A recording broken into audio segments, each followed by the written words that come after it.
Too close. It says it. I'm telling you. Really? Hey, can you please rise as I try and rise and join me in the Pledge of Allegiance? I pledge allegiance to the flag of the United States of America and to the republic for which it stands, one nation, under God, indivisible, with liberty and justice for all.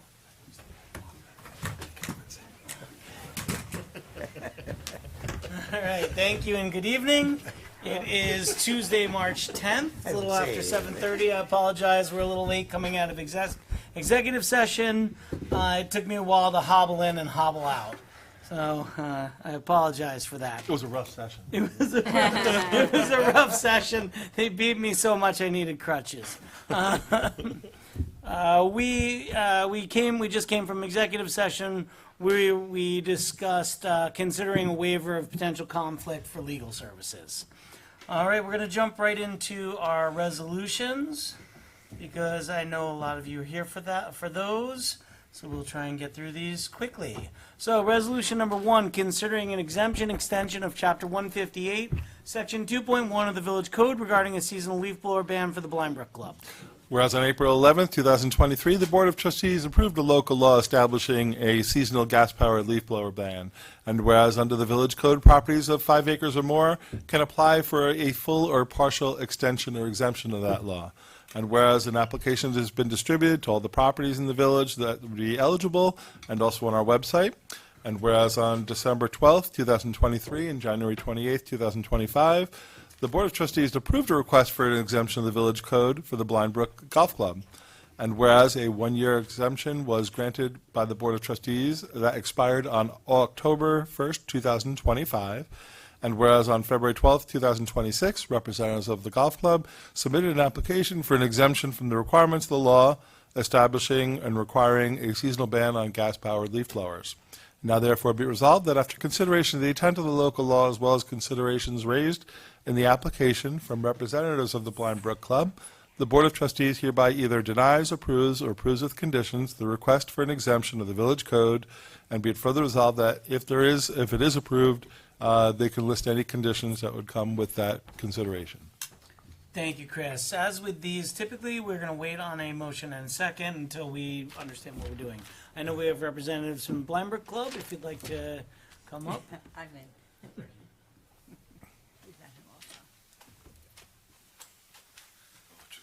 Okay. Good evening, Mr. Mayor and trustees. Thank you for hosting us this evening.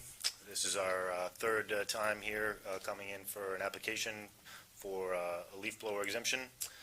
I, as the golf course superintendent, attend regional and national conventions on an annual basis, and typically that provides us with an opportunity to see new equipment, technology, and like items. And unfortunately, we were in Orlando this year in February or January rather, and nothing has been created to supplement for our blower that we're looking to use for exemption. We still use our battery-operated blowers on our greens and tees, and we've increased our fleet since the initial ban has begun. So we certainly have adapted as much as we can. However, we still are asking for exemption for these 2 units that we use multiple times a week on our fairways. Thank you. Did you have anything you wanted to add? No, nothing to add. We're good neighbors. If we do get the extension of the exemption, we will be grateful to use that piece of equipment, and we're very conscious of the neighbors to our south, and we do try to throttle that down if we use it on the course.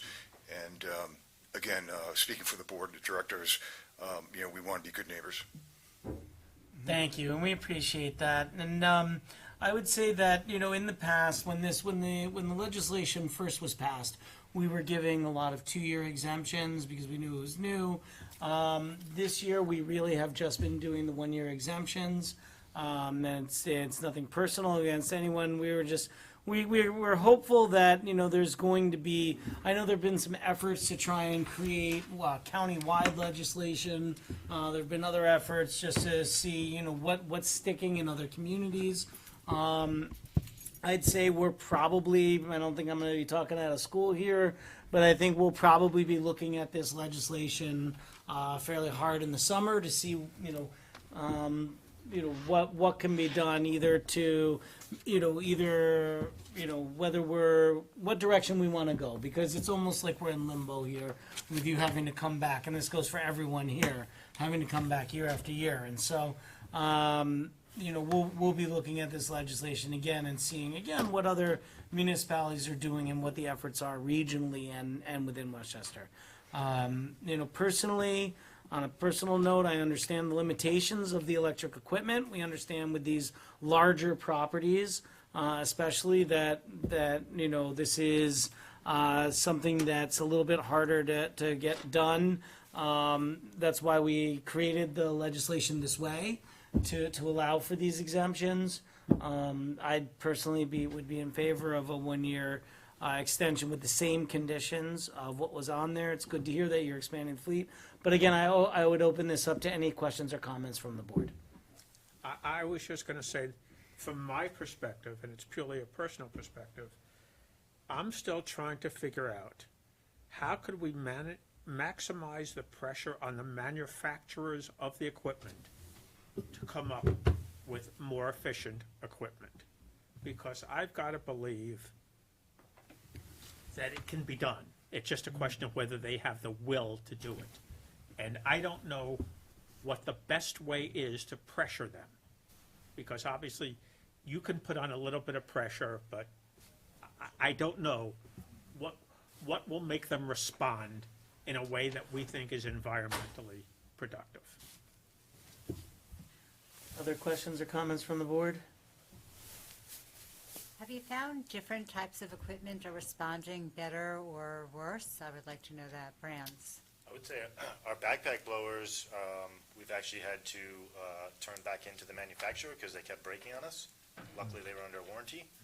However, some of our we have other electric equipment as well, such as a couple ride-on mowers, some electric vehicles that get us around, utility vehicles, things of that nature. So those work pretty well for us, but we actually have found that the backpack blowers have not been very good. Mm-hmm. We use Toro, if that matters. We have Toro backpack blowers. Gotcha. I know some golf courses are going to the automated fleets, and I think some of those are electric. Right. But I mean, that's more the mowers and everything else. It has less to do with the, but it's an interesting concept still, but we'll see where that goes. So are the mowers effective being electric vehicles? Yes, they're very good. We find So very good. that's a step, Technology that is is a there. step in the right direction. Yeah, And absolutely. it's actually much better because you're not breathing in the gas or the diesel, the fumes.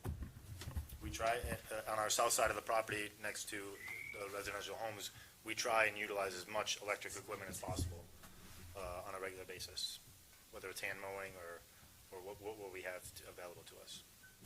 Got it. Great. Thank you for the info. Actually, you've done that for years, right? We have. They've actually done that for the Blind Brook Golf. I remember, I remember that discussion a decade ago, probably, right? Is that about when that started? Correct. Before my time and before Yeah. Bob's. Yep. Any other questions or comments from the board? No, I'm sympathetic. I mean, beautiful, big piece of property that you maintain well, and this is what the exemptions are for, really. Okay. So I would, any questions? no. comments? Okay. I would just, I think then potentially we would have a motion and a second for the resolution to have the same conditions as the previous one. So Chris, would you mind Sure. reading? And it would just be the 1 year. So it'd be hereby approved with conditions, and it's the following conditions, which is no gas blowers shall be used in the golf course greens areas, the tee areas, and around the clubhouse, and that this exemption should expire after September 30th, 2026. Does that sound okay over there? Thank you, perfect. Okay. Can I have a motion and second on Motion. Second. So,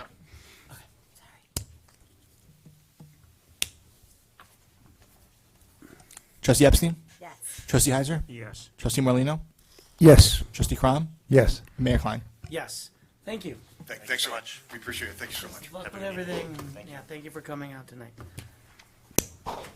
All right, moving along, in a similar vein, resolution number 2, considering an exemption extension of chapter 158, section 2.1 of the village code regarding a seasonal leaf blower ban for Hidden Falls HOA.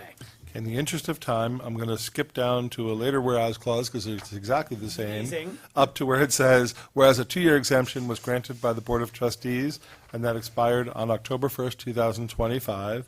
And whereas on March 3rd, 2026, representatives of Hidden Falls HOA submitted an application for an exemption of the requirements of the local law requiring a seasonal ban on gas-powered leaf blowers. Now therefore be it resolved that the board hereby approves, denies, or approves with conditions an exemption of the code as requested by the applicant. All right, thank you, please. Good evening, Mayor. Tough executive committee meeting. It was, yeah. Tell me it was pickle. Tell me you got done I by left with a pickleball. cast. Poor guy. Good evening, trustees. Thank you. My name is Tony Miscamara. I am secretary of the HOA board, and I represent the board. We appreciated the exemption that we've lived under. The conditions are in the application. We represent 60 homes on roughly 26.8 acres, bordering partially on North Ridge Street and partially on the two parks, Park Ridge and Wright Hills Park. Otherwise, we're somewhat contained with woods all around. What we did 2 years ago was that we took the homes in Stone Falls Court and added also Park Ridge Court and are running battery-operated blowers. The blowers, batteries are used in Stone Falls, recharged during when the landscaper is doing the rest of those properties, and when we get back up to Park Ridge, the batteries have been recharged and can be used again. And that seems to have worked. We also run the blowers half throttle. It's been working. I should let Marco Gonsalves speak because he runs Green Tech, but unlike, very much like the golf course before us, the technology, the battery technology has not improved. If anything, the battery prices have gone up to the point where you're carrying around what looks like a small car battery to try to power these things. I wish that it were not so. We're exploring other opportunities, but it's difficult. Marco? Good evening, Mayor, trustees, everyone. Marco Gonsalves, member of Green Tech, Irrigation and Lawn Care. As Tony said, we've been abiding by the previous approval where we use battery-powered blowers all season on the Stone Falls court, which has neighbors that are outside of the HOA, as well as on Park Ridge, which neighbors the parks on there. The rest of the community doesn't really have any outside neighbors, or everyone in the HOA itself is the neighbors. So we'll still use the gas-powered blowers at half throttle during the ban period. And that seems to, I don't think we've had any complaints from anyone. So we've been sticking to that pretty well the past 2 years. And we just ask that, the same extension be granted. I understand you're not doing the 2 years, so we'd be pleased with a 1 year. And just to kind of touch base on what Blind Brook said, I too, attend a couple trade shows throughout the season, and there really has been zero movement in the technology for the batteries in the past couple of years, and honestly, probably in the past 4 or 5 years. The needle hasn't moved much. And it's not that we're not willing to. As soon as the technology's there and it makes sense, we're glad to incorporate it. But at this point, it's not just a financial thing. It's also a time perspective. We're pretty short on labor lately, and to add even more of a labor strain in addition to a financial strain causes us a lot more hardship. Thank you. I remember when this application first came, it was each of the larger properties was trying to find a kind of a unique way to go about this. And I remember when the two areas were put aside, and that was definitely something new, and we appreciated that at the time. So, any questions or comments from the board? I know we're kind of beating a dead horse I here. know, I also want to find out the equipment that is not working or does work. So we've been using steel backpack blowers, battery-powered blowers, and the cost is actually, they work okay. Again, they don't last very long for us, and the cost is on this. I think this year with a backup battery is somewhere around like $2,500 per unit, where a much more powerful gas blower that we would use is about $600. So it's multiples and multiples of cost to us, which again, it's not on the equipment side. Yes, there's a strain to it, but we get to use it throughout other properties also. It comes down to how quickly we can get the work done and if it's sustainable. And right now, it just, unfortunately, it doesn't, like on my own private house, and I think Tony will speak to it also, we'll go out there, if it's just, blowing off a single driveway, battery power is great, but when you're talking about a really large property, 60 homes, where everything needs to be done and we have to do it all in the same day, it's just not practical for us. Thank you for sharing. Yep. I just got frustrated because I look at the development of batteries in phones, and over the years, it's been unbelievable. And here in an industry, I just get the feeling the manufacturers are going there. We don't have to do So anything. I can touch base on that a little bit. When you're talking about, it's such a low demand on your phone. So it's not, when you're talking about mowers or especially really the handheld equipment, like your battery-powered weed trimmer or a handheld blower, a backpack blower, it also comes down to a weight constraint. Blind Brook was talking about like their battery-powered golf carts. The weight of the machine takes the weight of the batteries. So it's, that machine will weigh probably an extra 500 pounds more than a gas-powered golf cart would, but it's not affecting the operator because they're not carrying the weight. So it's a balance between what can that worker carry all day long and how well is that powered, how long is that battery going to go. But my phone analogy, I would think weight would be a factor with phones Yeah. and size. Well, if to touch base on the phone thing, it's funny because I just pulled an iPhone out that was probably about 10 years old, and I was amazed that it was half the weight of my current phone. But they're still quite reasonable. No, but you're talking about a tiny little package. Yeah. So if you find an old iPhone around, like 10 years. I use one. No, but if you compare, but if I were to hand you mine right now and you hold yours, I think you'd be a little shocked on how. Granted, it's a quarter of a pound or whatever it may be, but it's double the weight. So you take that technology and you apply it to a much larger battery, and that 15-pound battery is now 30 pounds. So it's that to think about Yeah, also. that makes sense. It's the weight, can't carry it at, That's what Bad I mean. backs. It's not that the batteries don't exist. They have a Yeah. Tesla, but Yeah. a guy You gotta can't wheel put a it. Tesla on his back. you gotta put it in a wagon, you gotta wheel behind you in a wagon, yeah, That's no. really- I it's mean, not that it's not. It's just not Need the practical. little cart. Yeah, it's not, that's exactly the word, it's not It's practical. not that Instead the of it being batteries a aren't out backpack there. blower, It's it needs just to be a they're not cart blower. practical for handheld equipment. It's like a mealy vacuum. Yeah, exactly. Right. All right, any other questions or comments from the board? Nope. All right, Chris, let's read this with the same. Okay, so the conditions. village board, the Board of Trustees hereby approves with conditions for the Hidden Falls HOA, the requested exemption, which shall expire on October 1st, 2026, and the conditions are that the electric leaf blowers shall be continued to be used on Stone Falls Court and Park Ridge Court, and that all gas blowers would be operated at half throttle. Thank you, Chris. Can I have a motion and second, please? Second. Any other questions or comments?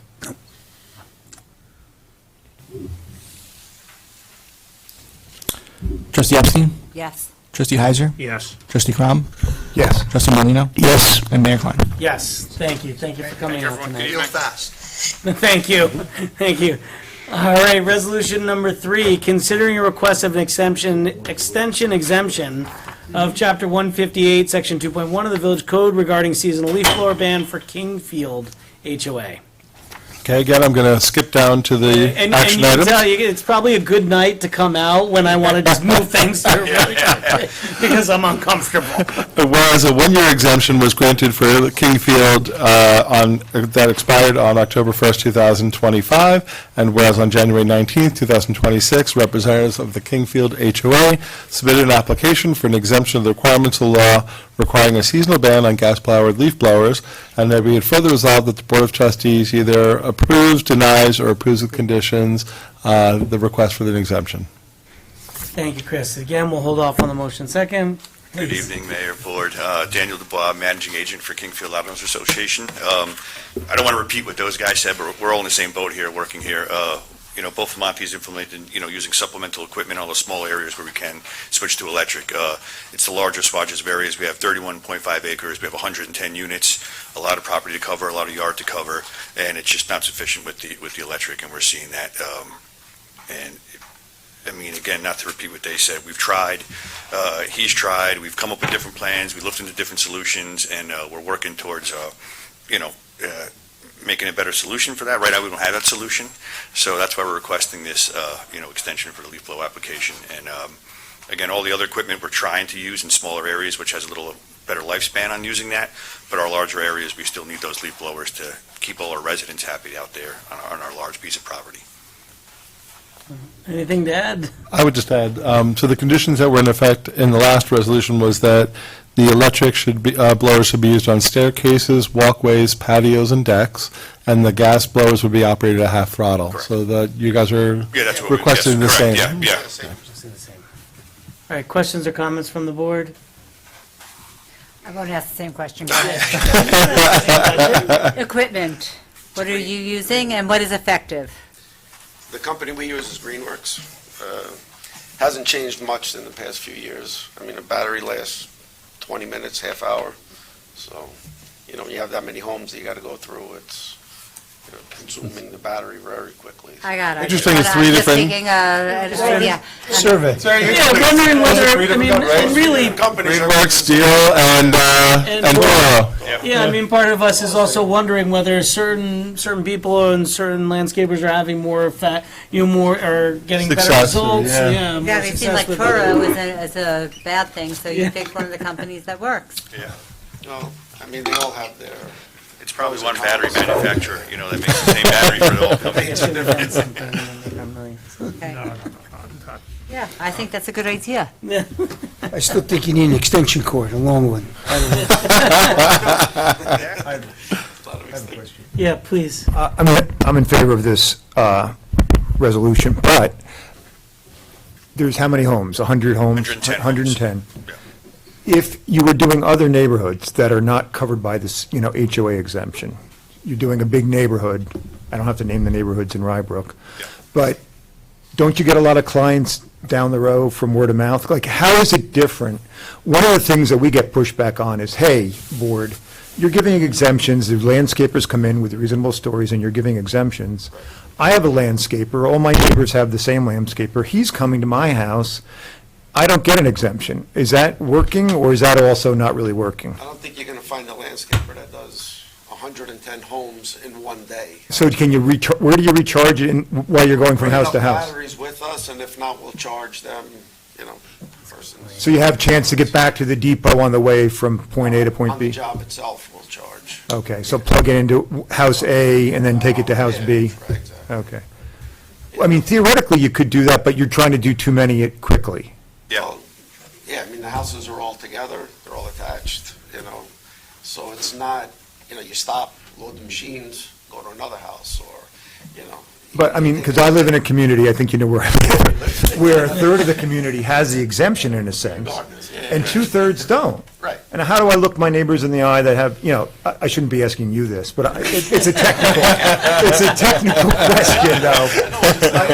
I want an answer to say, because I have, because I'm plugging it into Don's house, and if I go to the neighbor, then I take that back, and I don't know.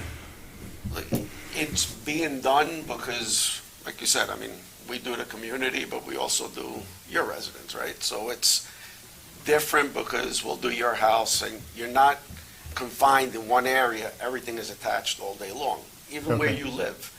not one person, whether it's me or someone else, is doing your whole Yeah. block, right? So you have a on that chance. line there, there's, maybe 10 different landscapers. You have a chance to regroup. You could and- charge, you could, Yeah. right.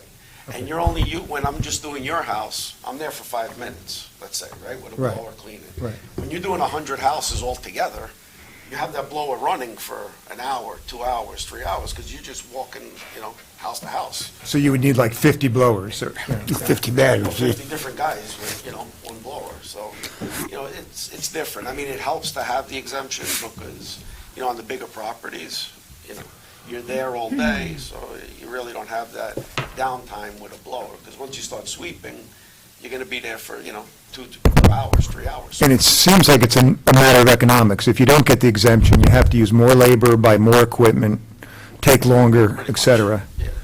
And the HOAs are saying, when they're looking at the 25 or 35% increase, they're going, hey, We have a budget to stick to, right? Yeah, It's yeah. a budget line item for landscaping, which is our largest line item. So if you take that and increase it by the 200 and some thousand that's already in that budget line item, and you increase that to an extra 2 days for him a week, that could really have some implications for the homeowners, for, common charges, and also unit owners calling, hey, my yard was done, or his yard was done, mine wasn't. You spaced that over a couple of days. So we're trying to be, fair to the homeowners and White Plains has a full ban, right?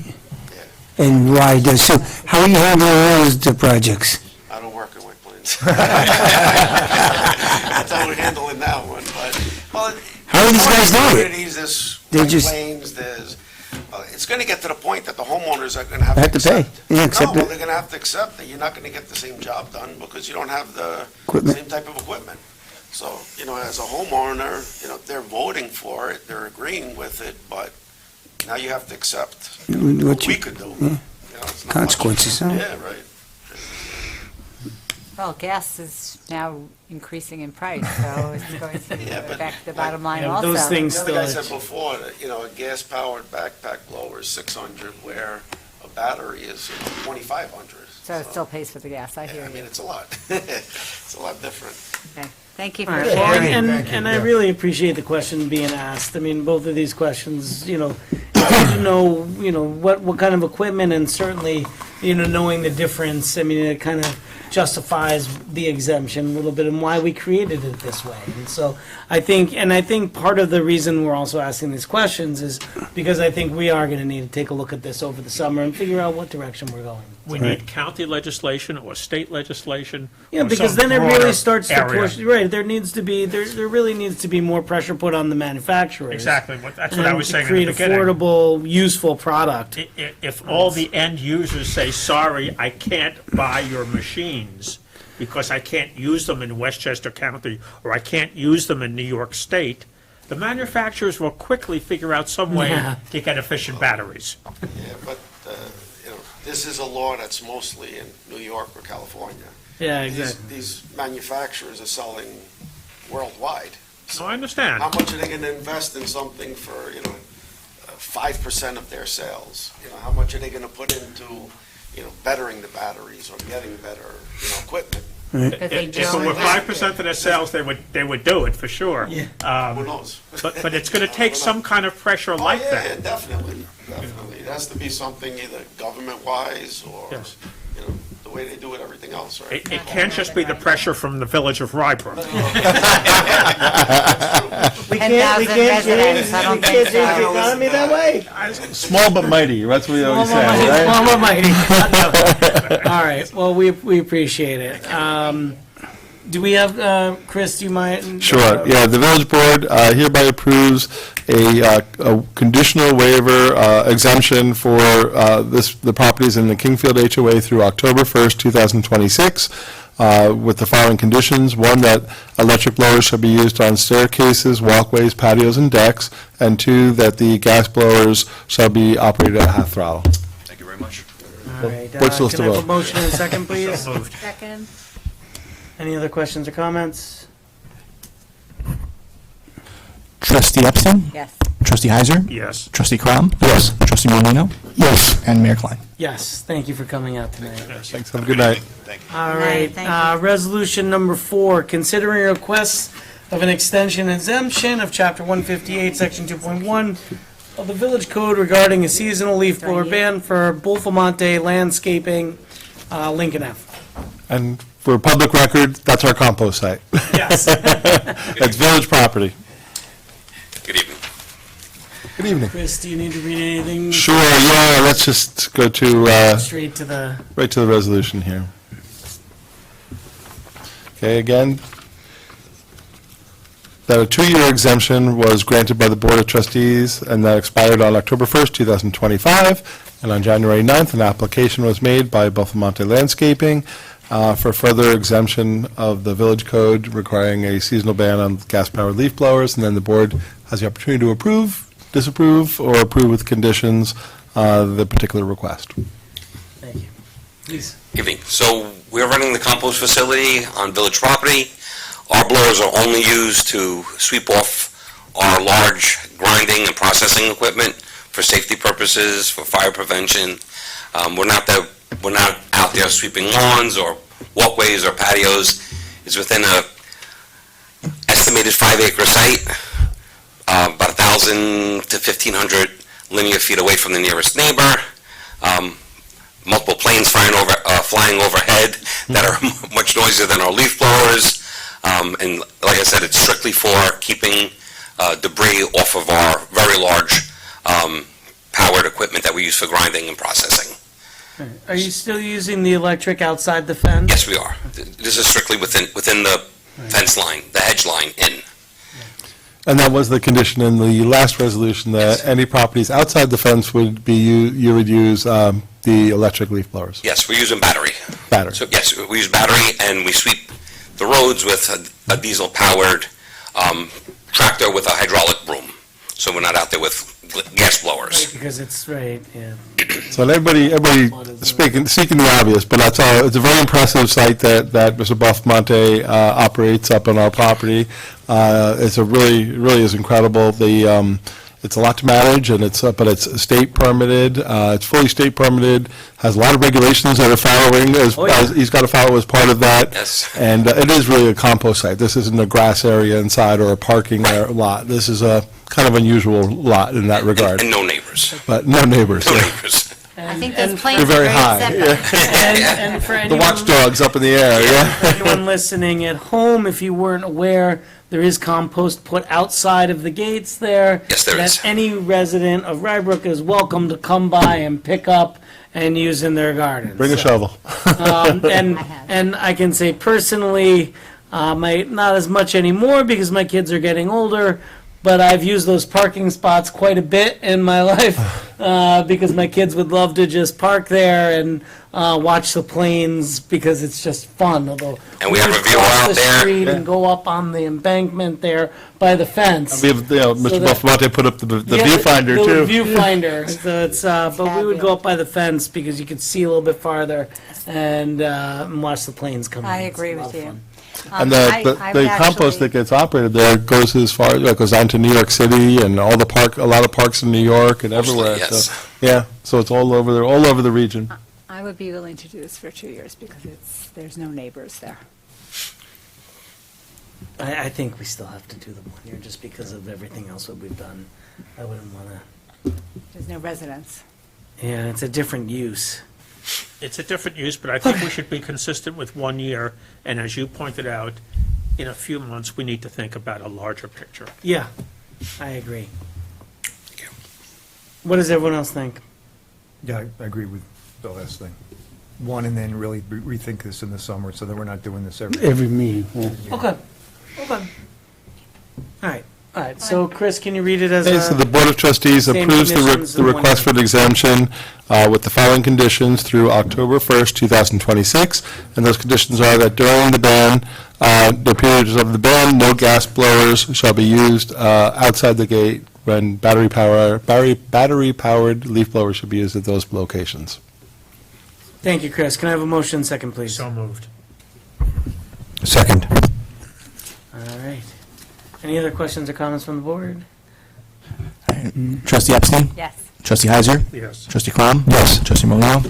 Yes. And Mayor Klein? Yes, thank you. Thank you very And much. I think absolutely you're right. This is a different application than the other ones that we've seen because these aren't around homes. This is around but I also understand that, we really need to take a harder look at this legislation, over the summer once, now that everything is through there.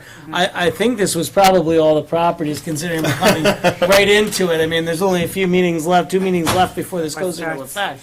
Right. Really? Okay. Gotcha. All right, well, we'll see what happens there. So yeah. All right, so, and I think Chris, if we find a lighter agenda in June, probably, let's put it on as a discussion item. Okay. To really start to look at this and see what options are out there for us. And it may be that we decide to keep this as the way it is, but I think it's worth a discussion now that we're a few years into the legislation. I think we set it up this way for a very good reason and a specific reason, and I think it's been a few years, it's time to look at it again. Very good. All right, moving along, resolution number 5, considering a renewal of an agreement between the Village of Rybrook and Southeast Consortium for special recreation services. Whereas Southeast Consortium is an organization that provides recreation services for those with intellectual or developmental disabilities, and whereas the village currently has an agreement with Southeast Consortium for special recreation services and wishes to continue to use these services, and whereas the cost of these services in the proposed renewal agreement is $8,142.21, now therefore be it resolved that the Board of Trustees of the Village of Rybrook authorizes the mayor and administrator to execute and deliver all documents necessary to accomplish the purposes of the resolution. Thank you, Chris. Can I have a motion and second, please? So moved. Second. And this is something we do every year. This is a great consortium that provides a service that we, as a small but mighty village, are not able to provide ourselves. That we're not only we're required to provide it, but it really is something that we should be providing as well. And it's a really great group, and they serve 12 communities. So I was curious, did they send somebody here to the? They try to utilize locations within those 12 communities. So at times, they'll utilize different sort of facilities that we have if they're running a program.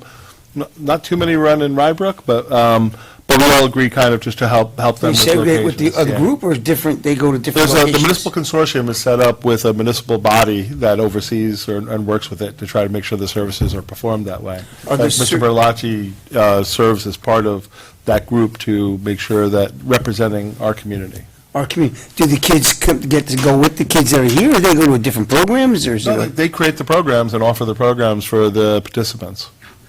They run programs. They run programs, so the Yes. kids would go to that program? Yep. Do we know if any of our residents are in the program? Sure. Yeah, absolutely, they do. I can get those numbers again. I've looked in the past. I couldn't tell you today. It's but I'll be okay, happy I'm to just find out. inquiring. Yep. That's a good thing. All right, Absolutely. Participate in the programs. Huh? We do have residents that Yeah. participate in programs. Just And we're asking. required to provide the service as an alternative, so this also satisfies like our compliance with the Americans with Disabilities Act as Right, well. because we have a Billis down the street, but I think that is Fabulous, that's in Connecticut. Yep, So close. yeah. Okay. Any other questions or comments? Nope. Trustee Epstein? Yes. Trustee Heiser? Yes. Trustee Crom? Yes. Trustee Morlino, Yes. And Mayor Klein. Yes, thank you. And I'm going to pause with our resolutions. We are lucky to be joined by the Honorable George Latimer, our local congressman. I would stand up and shake your hand, but I am currently unable to do that. So, hence the crutches in the background. I saw the mayor recently in his current state, and what I didn't tell him at the time is I had kind of a nasty thing with my shoulder and left arm, so it's functional, but it hurts too, so I feel your pain.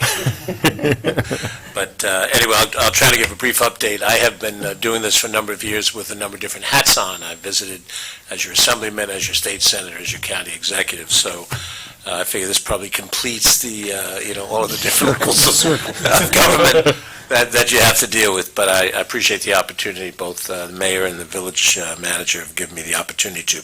I'll go through a few issues, and then any questions that you have, I'm happy to try to answer them if I can.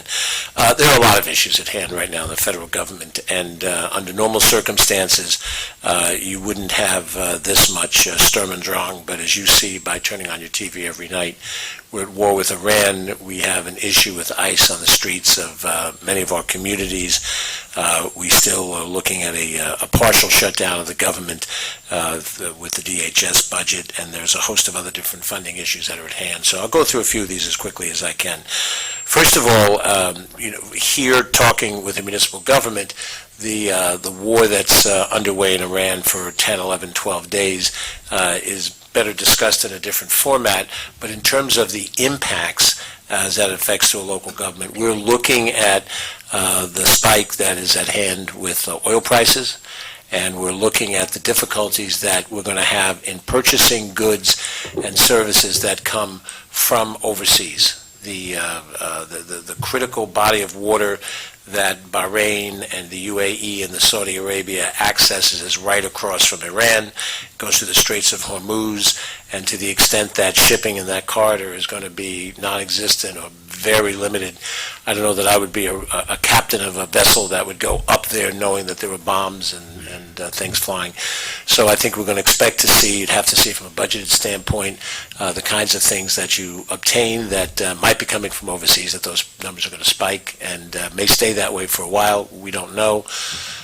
Many times the stock market follows what a president might say, but unless the president gives steady, cohesive response day after day after day, when you oscillate in what you say, then the markets oscillate behind them. So that is a concern about, for all of our domestic issues, for people who live in the community, what are they going to pay for the price of whatever? We don't know, and we're going to have to monitor that.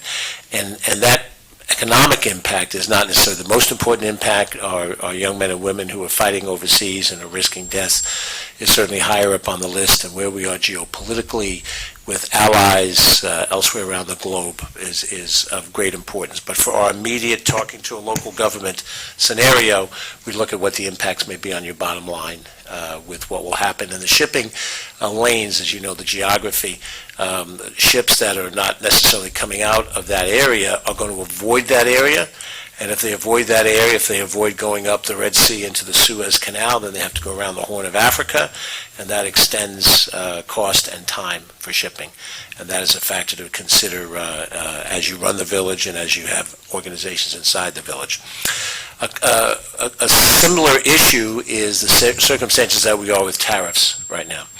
We've had now for over a year tariffs imposed at best in an irregular way, President's decision, whim, if you would. The Supreme Court has ruled that he overextended his authority and have ruled that much of the money that was raised through tariffs last year was done so illegally and have to be returned. We don't know what a return policy is going to look like. We don't know how either businesses or individuals or organizations like a village are going to be able to claim some of that money, depending on what types of services or products you buy that were overpriced. And this administration does not look to be willing to put that kind of a plan together. So we're probably going to have to go back to court to put pressure to have something happen along those lines. The president still has some legal tariff authority, the difference being that it's not unlimited, and it has time limitations on it and some policy limitations on it, which he can operate without having to run back to Congress. But the broad-based decision-making that he did, where he might, talk to a country and have some dialogue, and if he didn't like the dialogue, he'd raise the tariffs, and then he'd lower the tariffs. That kind of discretion is not there. The best I can tell you, for the benefit of the government plus the people that you serve, is that I will try to get information from the Small Business Administration as to what the tariffs are and how they change from moment to moment.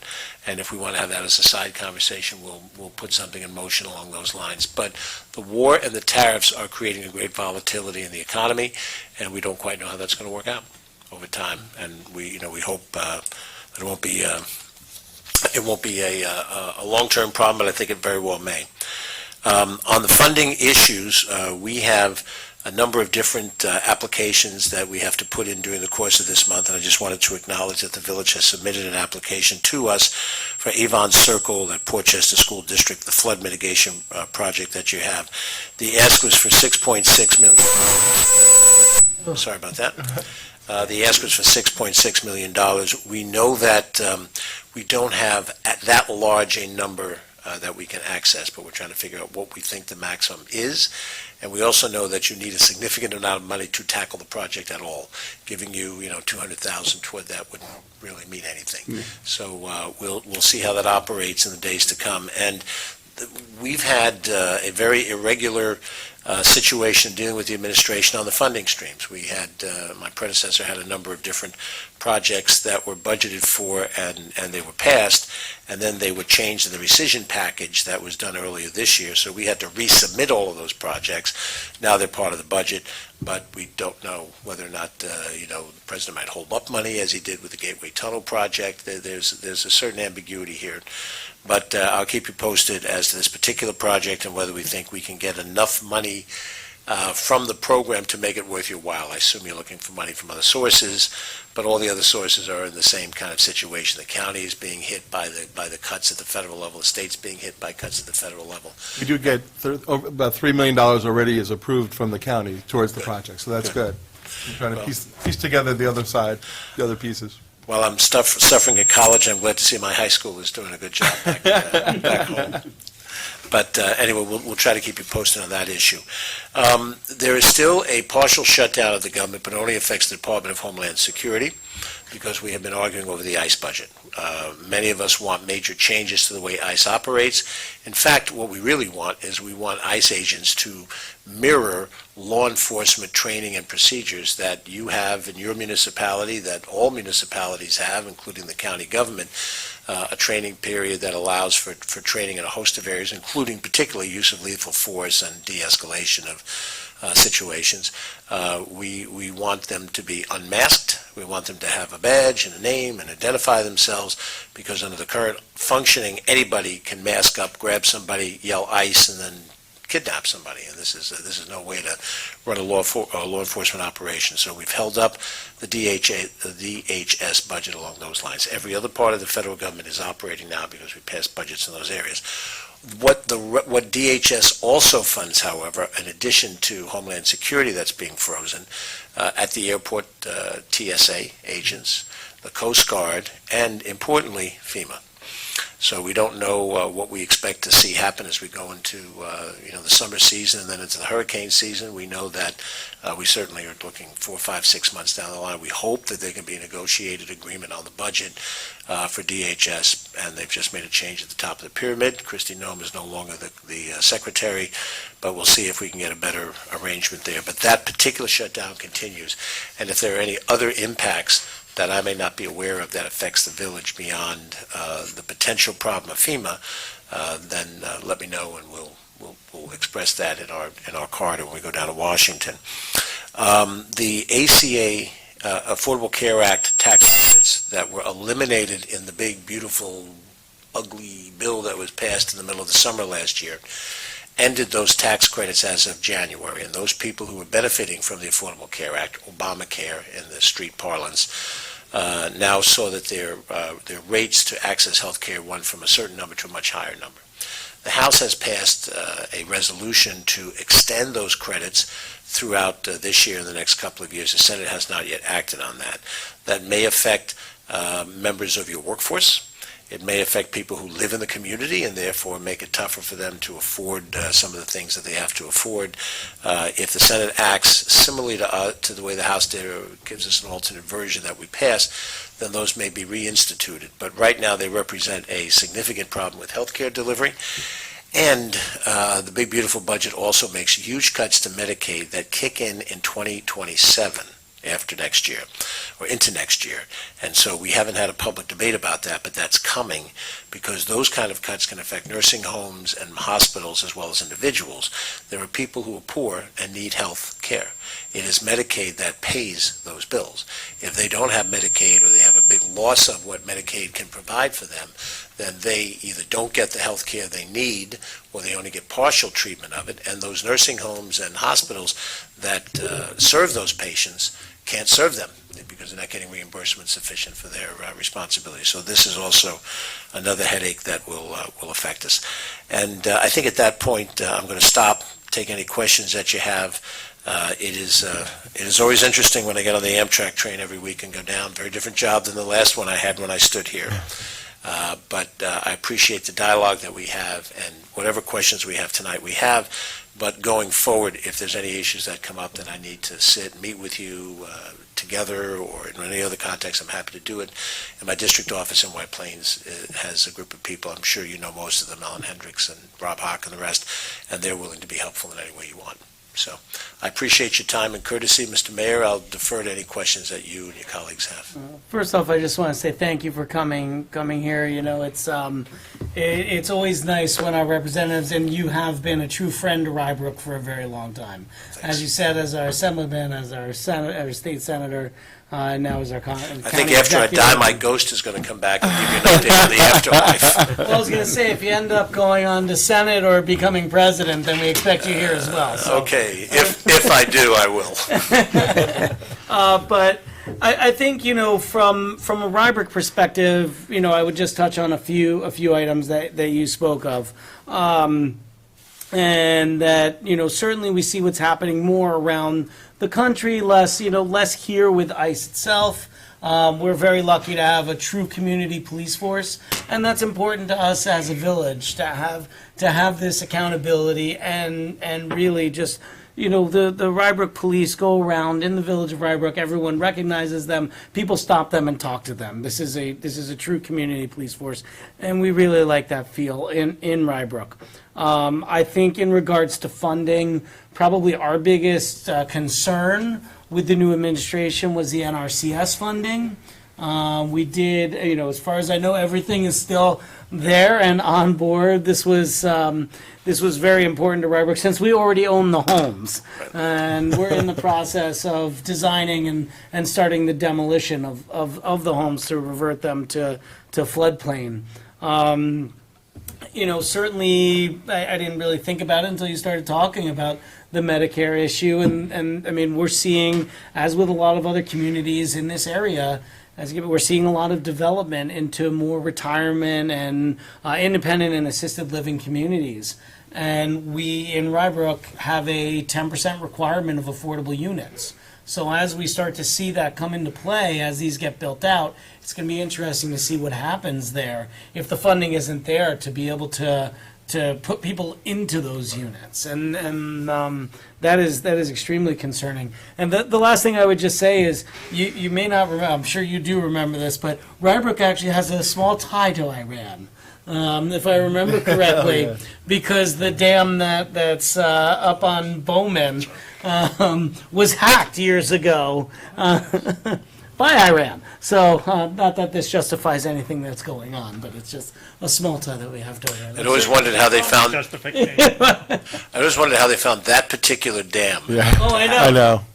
I know, and they were able to hack into it, but not able to change anything. So it was very interesting. Good for us. So, And particularly those of us who live where I do in Rye, who are yeah, downstream. please, Chris. So just a couple of impacts that I guess we're watching or concerned about is any news that you can share with us, you know, now or later about the community development block grant funding? That's something that seems to be stalled. You know, it's not seem to be moving. We have our applications in. They've been accepted by the county as eligible projects, but everything seems to have stopped for like 6 months. I really do believe this administration wants to scale back, perhaps even eliminate the program in its entirety. I think that's their philosophy. It's too bad. So many good things have been done through it, It is. as you And know. I think they tie in their philosophy on DEI to the projects that we do through the CDBG program, and they see it in that light. But I'll keep tabs on it. Yeah. A lot of our recent projects have been with the senior center and AJP. We have a lot of pending applications, approved applications, and pending applications.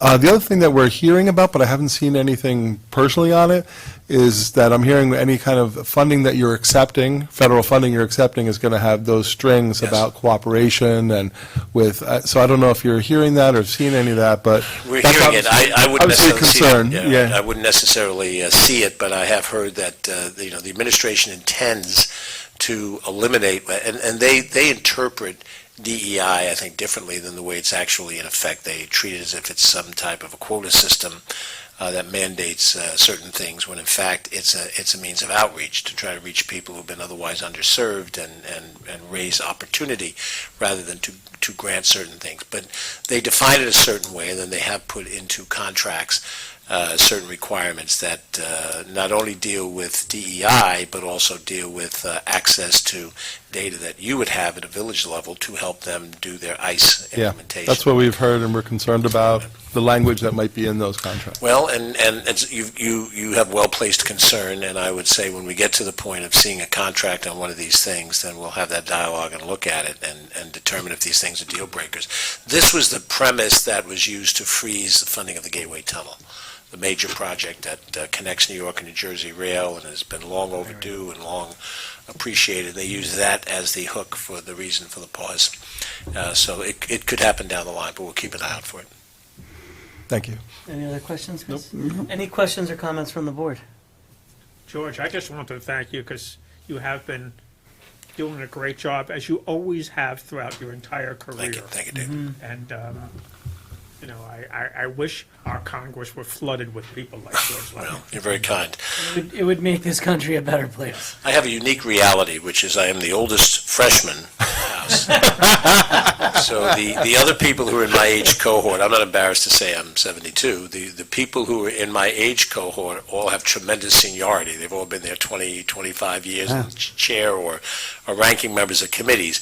My fellow freshmen are routinely 45 and 50, and I think they're preparing races for the U.S. Senate and the governorship of their states. So I'm kind of in a unique little bubble where my contemporaries and my people with similar seniority are different. So I'll try to use the best of both worlds in the days to You may come. say that you're unique, but the truth is you are, because you've had so many different positions, and I think you bring knowledge that the freshmen don't bring, and those that have been there for so long don't have. So I think that you can teach them all, and thank you. Well, as a freshman, how I can help provide additional information in their decision-making process rather than teach.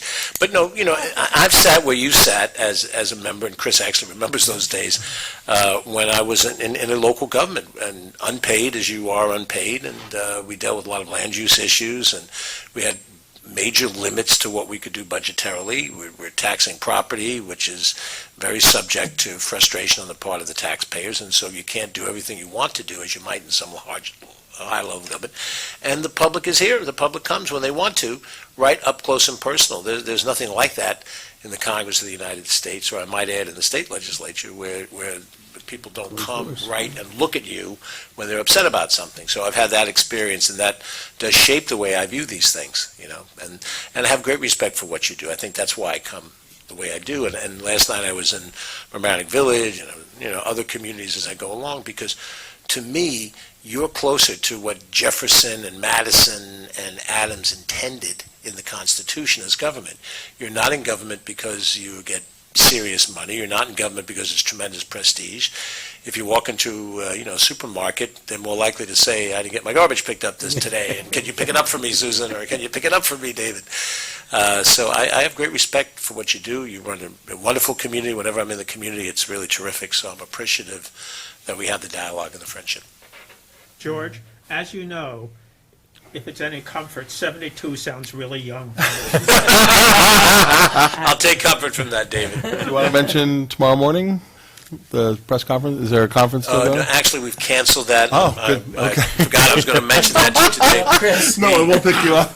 I should mention this also because it's a backyard issue. I have a bill that gets the U.S. Department of Transportation directly involved in dealing with the bridge strike issue. And there are things that can be done at a federal government level, because really the problem is an interstate scenario. You have drivers who are not from New York or Connecticut that are smashing into the King Street Bridge and other bridges. And saints be praised, the bill that I've filed has bipartisan support. I have both sides of the aisle and people from other states on it. Hopefully I'll have some success. We were planning to do a press conference with Congressman Jim Himes, who represents the other side of the bridge. This most recent issue of War and Peace has jumped our schedule. So if we do reschedule it, I'll let you know, give you plenty of advance notice. And Letting we'd love people to have know you now. there. Yeah, there you go. Sorry about that. So people standing out the bridge, when is it starting? Oops. I said I was perfect. So, but in any event, thank you very much for your time. I know you have other things to do tonight, so have a wonderful evening, and do reach out as you see fit. I'm happy to, me and my staff, to be with you. Thank you. We appreciate you coming in. I'm assuming Thanks, that if you were in Mamaroneck last night, they were probably talking about the issue we're going to be talking about next, which is the reformation of Liswick, the Long Island Sound Yes, Watershed that Intermunicipal did come Council. up. Did come up as well. That's one of those headaches, as Susan pointed out, that I had in a different job, and it sits in that bucket. I've got other problems now. Anyway, thank you all very much. Nice to see you. Thank you. All right. Moving along in our agenda, and again, we thank Congressman Latimer for gracing us with his presence this evening. Moving back to our agenda, resolution number 6, considering participation in the Long Island Sound Watershed Intermunicipal Council, Liswick, and approval of an intermunicipal agreement. Whereas general municipal law of the New York State authorizes municipalities to enter into IMAs to create intergovernmental relations councils for the purpose of cooperative planning, research, information sharing, coordination of service, and joint action on matters of mutual concern. And whereas Rybrook lies wholly or partially within the Long Island Sound watershed and shares responsibility for protecting water quality, coastal and inland resources, public safety, infrastructure, and environmental resilience within the watershed. And whereas municipalities in the Long Island Sound watershed face shared interrelated challenges, including but not limited to stormwater management, flooding and flood mitigation, shoreline protection, wetland and natural resource preservation, climate adaptation and resilience, water quality protection and emergency preparedness. And whereas Liswick, Long Island Sound Watershed Intermunicipal Council, has been established by participating municipalities to provide a formal structure for regional cooperation, education, coordination, advocacy, and the sharing of information, best practices, funding opportunities, and resources related to the watershed protection and resilience. And whereas membership in Liswick will enable the Village of Rybrook to collaborate with neighboring municipalities, counties, state, federal agencies, and other stakeholders in a coordinated and cost-effective manner while preserving local authority over land use and municipal operations. And whereas the governing body of the Village of Rybrook has reviewed the proposed IMA establishing Liswick, which sets forth the purpose, structure, governance, and administration of the council. Now therefore be it resolved that the Board of Trustees hereby finds that, 1, approval of the agreement, that the IMA establishing Liswick is hereby approved in substantially the form presented to this governing body. 2, authorization to execute the mayor and administrator or such other authorized municipal officials hereby authorized and directed to execute the IMA on behalf of Rybrook, together with any non-substantive or ministerial modifications approved by municipal council. 3, membership and representation. Rybrook shall become a participating member and shall have 2 representatives and any alternates as permitted by the Liswick bylaws to serve on the Board of Representatives of Liswick. 4, participation in Liswick shall be for the purpose of advancing regional cooperation related to watershed protection, flood mitigation, stormwater management, resilience planning, environmental stewardship, public education, and municipal coordination and advocacy for funding and policy priorities at a state, county, and federal levels. And 5, note nothing therein shall be construed to limit the delegation of land use authority, police powers, or legislative authority of the Village of Rybrook, except as expressly provided in the IMA or otherwise authorized by law. And 6, the resolution shall take immediately upon adoption. Thank you, Chris. Can I have a motion and second, please? Motion. Second. So just a little bit of, by way of background, and Chris, you can feel free to jump in as we go along. Liswick was a consortium, a group that had been formed a long time ago, and it really existed. And back then, a lot of what they were focusing on was water quality. That really was the main focus of the group for a long time. And then probably 10 years, more 15 years ago, 10 years ago, they stopped meeting. It wasn't existing in the way that it was. So, and then through a grant that was through Sea Grant, using the PACE Law Land Use Center, they made an effort to reconstitute the group. And so there have now been a number of meetings over maybe the past 6 months or so. Yeah. I think it's been about 6 months that it started. There was one meeting at Pace Law School. That was the first one. And then a few in Mamaroneck. that we've had. And Chris and I have gone to most of the meetings. I missed the last meeting because it was the day of my surgery, so I wasn't able But to I went be. to that one, so. But Chris was at that one.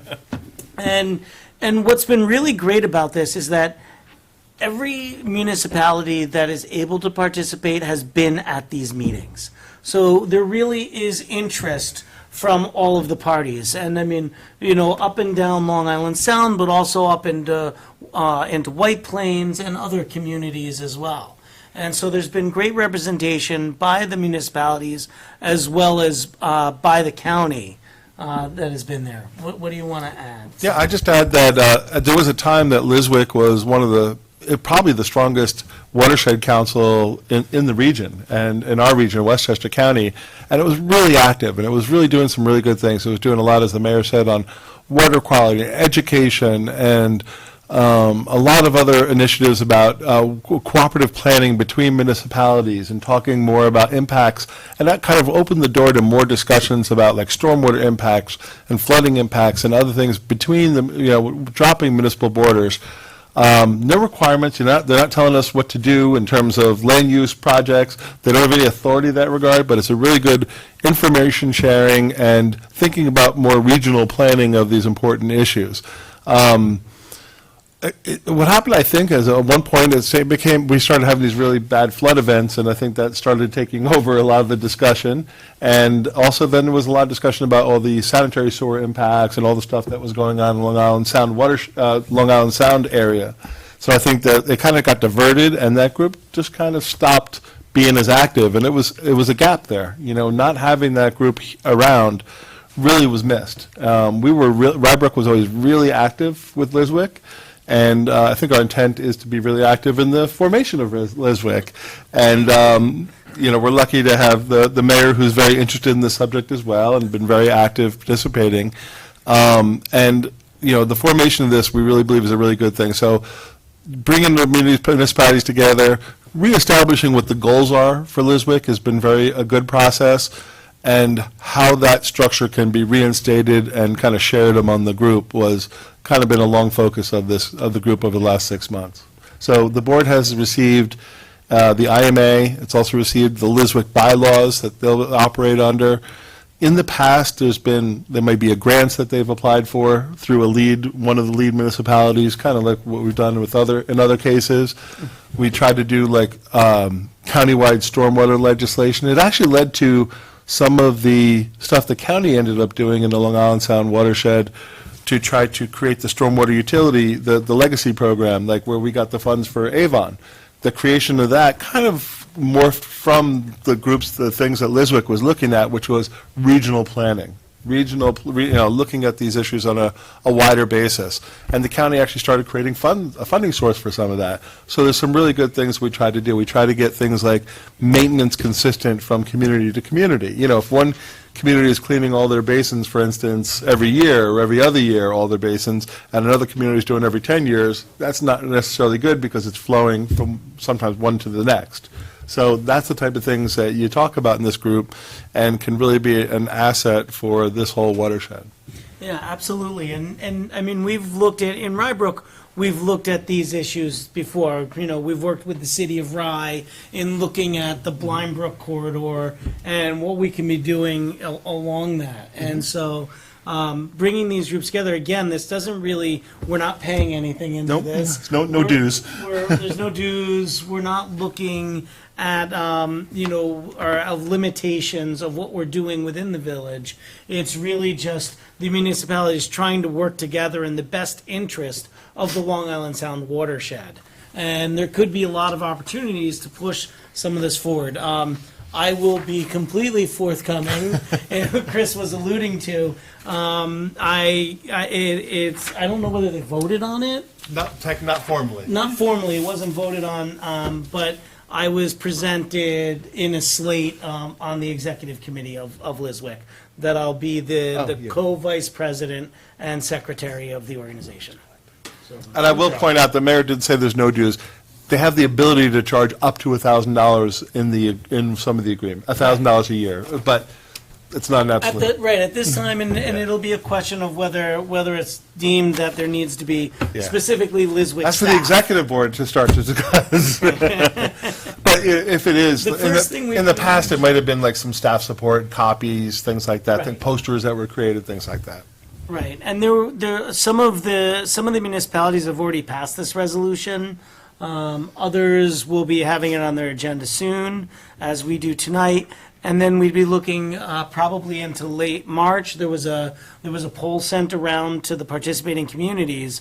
There was a poll sent around looking for a date when the municipalities will come together to do a signing event, essentially where the municipalities are signing on.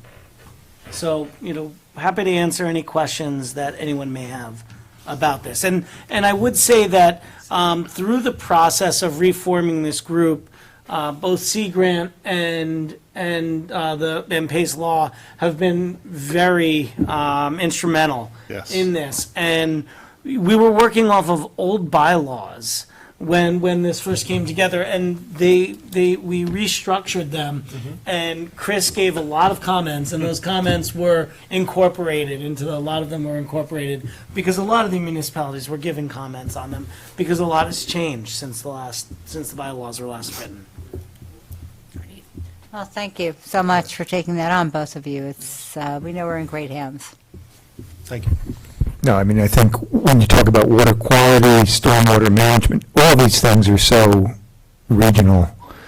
40 different people, 40 different communities can't do. This is fantastic, and I think, in credit to past boards and the administration here, I've learned so many of our successes is shared library, shared EMS, shared group surrounding the airport on looking at those issues and coming up with white papers. I think, Jason, you alluded to it in one of the speeches that you gave recently about how intermunicipal sharing and cooperation is what is taking us from, good communities to great communities. So I applaud this. Absolutely, and this is continuing that trend. I mean, it's really, like you said, I mean, the impact that, and you alluded to the white papers, I mean, regarding the airport master plan, the impact that had of bringing these communities together, it's just, there's so much to be said about it. A lot to accomplish that way. Yeah. And it's a great list of, other villages that, are well-funded, well-managed, so we're in good company too. I like the list. Absolutely. Did everybody join it? That we? We're on the process right now. Everybody's Everyone's in putting the on their process. agendas. I would expect that all of the boards will approve Yeah. this. Excellent.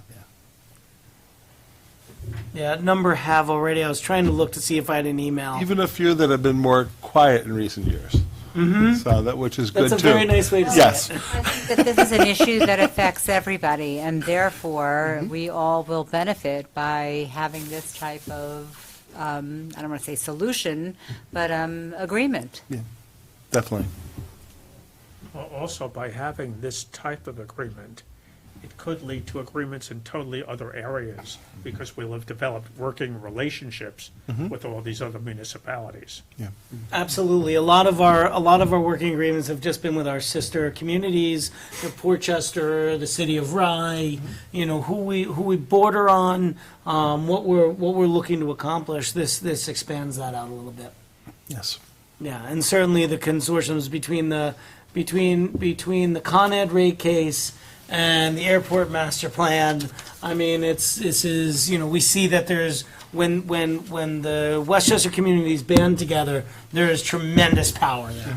Well, think about it just in terms of what we were talking about before, in terms of gas leaf blowers. Right. If we could get all these communities to stand together, it would really have tremendous power as opposed to the village of Rybrook. Absolutely. Small but mighty. All but mighty. Is there any other topic, I know this is not the forum for it, but where we can think where an IMA would be beneficial? Lots of areas. Well, I mean, Absolutely. there's one that's been there's one that is it on this agenda? I forget what it's on the agenda, where we're looking at the services. The HR study The is HR on the studies, agenda. We have Innisfil equipment sharing agreements Right. with like Right. 5 or 6 different communities. Sure, absolutely. There's always opportunities out there we look for. Yeah. Great. And we're doing, even within the community with, as you can see, I think we work well with both school districts and being able to kind of break down those borders and just say, hey, what can we do to improve things? I think that's another example more locally. Absolutely. All right, any other questions or comments? All right, I think we had a motion and second on this. Okay. Trustee Epstein? Yes. Trustee Heiser? Yes. Trustee Crom? Yes. Trustee Morlino, Yes. And Mayor Klein. Yes, thank you. I did. All right, and we'll certainly keep you all informed about how those meetings are going and what comes out of Liswick. All right, resolution number 7, considering an agreement between the Village of Rybrook and GovWell for a digital permit and inspection software system. Whereas the Village of Rybrook seeks to purchase an online permitting inspection software system to streamline the permit application inspection process for various village departments, whereas the village administrator and building inspector recommend the village select GovWell to provide online permit and inspection system primarily for the building department but can be used by other departments, and whereas Rybrook seeks to enter into a 1-year agreement with GovWell to provide digital permit and inspection software system for an annual subscription cost of $17,500 with a $6,500 one-time implementation fee, and whereas Rybrook is interested in accepting the proposed agreement with GovWell for digital permit and inspection software system, now therefore be it resolved that the Board of Trustees authorizes the village to sign an agreement with GovWell for an annual cost of $17,500 and a one-time $6,500 implementation fee effective April 1st, 2026 until May 31st, 2027, although the first year's one-time annual cost will not be invoiced until after June 1st, 2026, subject to modification by council. Be it further resolved, the mayor and administrator are authorized to sign any documents necessary to accomplish the purposes of this resolution. Thank you, Chris. Can I have a motion second? Bless you. Motion. Bless you. Was that the motion or the No, that's a sneeze. I'm very. Do we have a motion and second? Motion. Second. Okay. Thank you. All right. So, That's a- Chris, just 2 questions. I mean, first of all, I like that we deferred the first-year payment until next year's budget. Yeah. That's a good move there, so we can budget for it. But for some reason, I thought we were already using the software. But I guess Nope, not. so let's take a step back. We were using Cloud Permit, and if you recall, we feel they breached the contract. We gave them notice. We gave them several opportunities to correct the problems. We had a lot of standing tickets that were in for many, many months. So working with council, first we had meetings with them to try to correct it, give them an opportunity to correct it. Long story short, they didn't correct it, didn't even do anything. And then we gave them notice as required in the contract. We gave 20 or 30-day notice. And then after that, we said in December that this was considered a breach, and we stopped payment, and we left them. So we've been looking at alternative software programs. We've looked at, 4 or 5 other programs. They're all the ones we could think of that are out there. There's a lot. And there is a lot out there. And this is the one that we thought best fit our needs. It's one that, links in the codes. It links in, this is from the application process to reviewing the applications, doing actually the plan reviews, doing the inspections afterwards. So this is one that we think that this will be a better, we're hoping that this would be a much better product for us, and they'll be much more responsive than the last company. Well, I certainly hope that they are, and Yes. and certainly we We all do. understand that that having software like this, is good for both the property owners as well as for the staff. That this really And it streamlines makes it things. more efficient, turns it around quicker, Right, makes all it- the above. Makes it much more efficient. So we appreciate that staff was looking into this and looking for a solution for something that we necessarily didn't want to have to deal with. That's correct. We had a solution. Any questions or comments from the board? Is the building permit thing still working for residents? Is that? That's what this is. This Yeah. stopped. So that stops. So Stopped in we're December. back to paper. We've been back since December, yeah. Okay. Yeah, but But not paper, we still accept applications like, on disk and on, they have to still submit a file electronically, but it's now received over the counter. It's not, you can't do it online. Can't do it online. online permitting? Yeah. Yeah. That's good, that's, Any other questions or comments from the board? Or is that a vendor? yeah. Trustee Epstein? Yes. Trustee Heiser? Yes. Trustee Crom? Yes. Trustee Morlino, Go ahead, that's you. It's you. Yes. And Mayor Klein. Yes, thank you. You want to share? Resolution number, yeah, you should have recused, no. Resolution number 8, considering an agreement between the Village of Rybrook and Vector Solutions for a fire training management program. Okay, whereas the Village of Rybrook seeks to purchase a software training management program for the benefit of Rybrook firefighters and the Rybrook Fire Department, and whereas the newly appointed fire lieutenants are responsible for the training management program, thereby bringing the training program in-house, and whereas the village has received a proposal dated March 6, 2026 from Vector Solutions for an initial 24-month term to provide this training management platform to the village for a first-year cost of $2,417, which includes a $400 one-time and $2,017 annually, in accordance with the terms and conditions of the Vector Solutions proposal. Now therefore be resolved that the Board of Trustees hereby authorizes the village to sign an agreement with Vector Solutions for an initial 24-month term to provide this training management platform to the village for a first-year cost of $2,417, including $400 one-time costs and $2,017 annually, in accordance with the terms of the Vector Solutions proposal, subject to modification by council. And be it further resolved, the mayor and administrator are authorized to sign any documents necessary to accomplish the purposes of this resolution. Thank you, Chris. Can I have a motion second, please? So moved. Second. And again, this is, and Chris, I'll have you please give some background Sure. on this. But, with the appointment of the new lieutenants, we're starting to be able to move some of the responsibilities that normally would have been consultant-driven in-house, that this is part of the leadership that they're providing. And so again, we have the ceremony at the last meeting, and we want to thank those who are in those positions that are really going to help bring this forward. Yeah, they're very excited about it. We've been meeting as a group. I've been meeting initially with all of them too on a regular basis. We're meeting as the three lieutenants, myself, Trish, and we bring in different departments to try to make sure everyone's up to speed on all the different areas that we get involved in municipal government.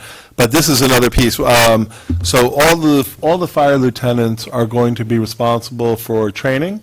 And one of the lieutenants will be the municipal training officer, and the other two, once they receive some additional training, which is scheduled up for very soon, they'll be instructors. So one will take the lead, create the program and the course, and the other two will help implement on their groups as well. So this way, we're doing it with the lieutenants on the groups that they already have, and there'll be something that they can train as much as they want to on these shifts, which is great. They'll have a dedicated program in-house.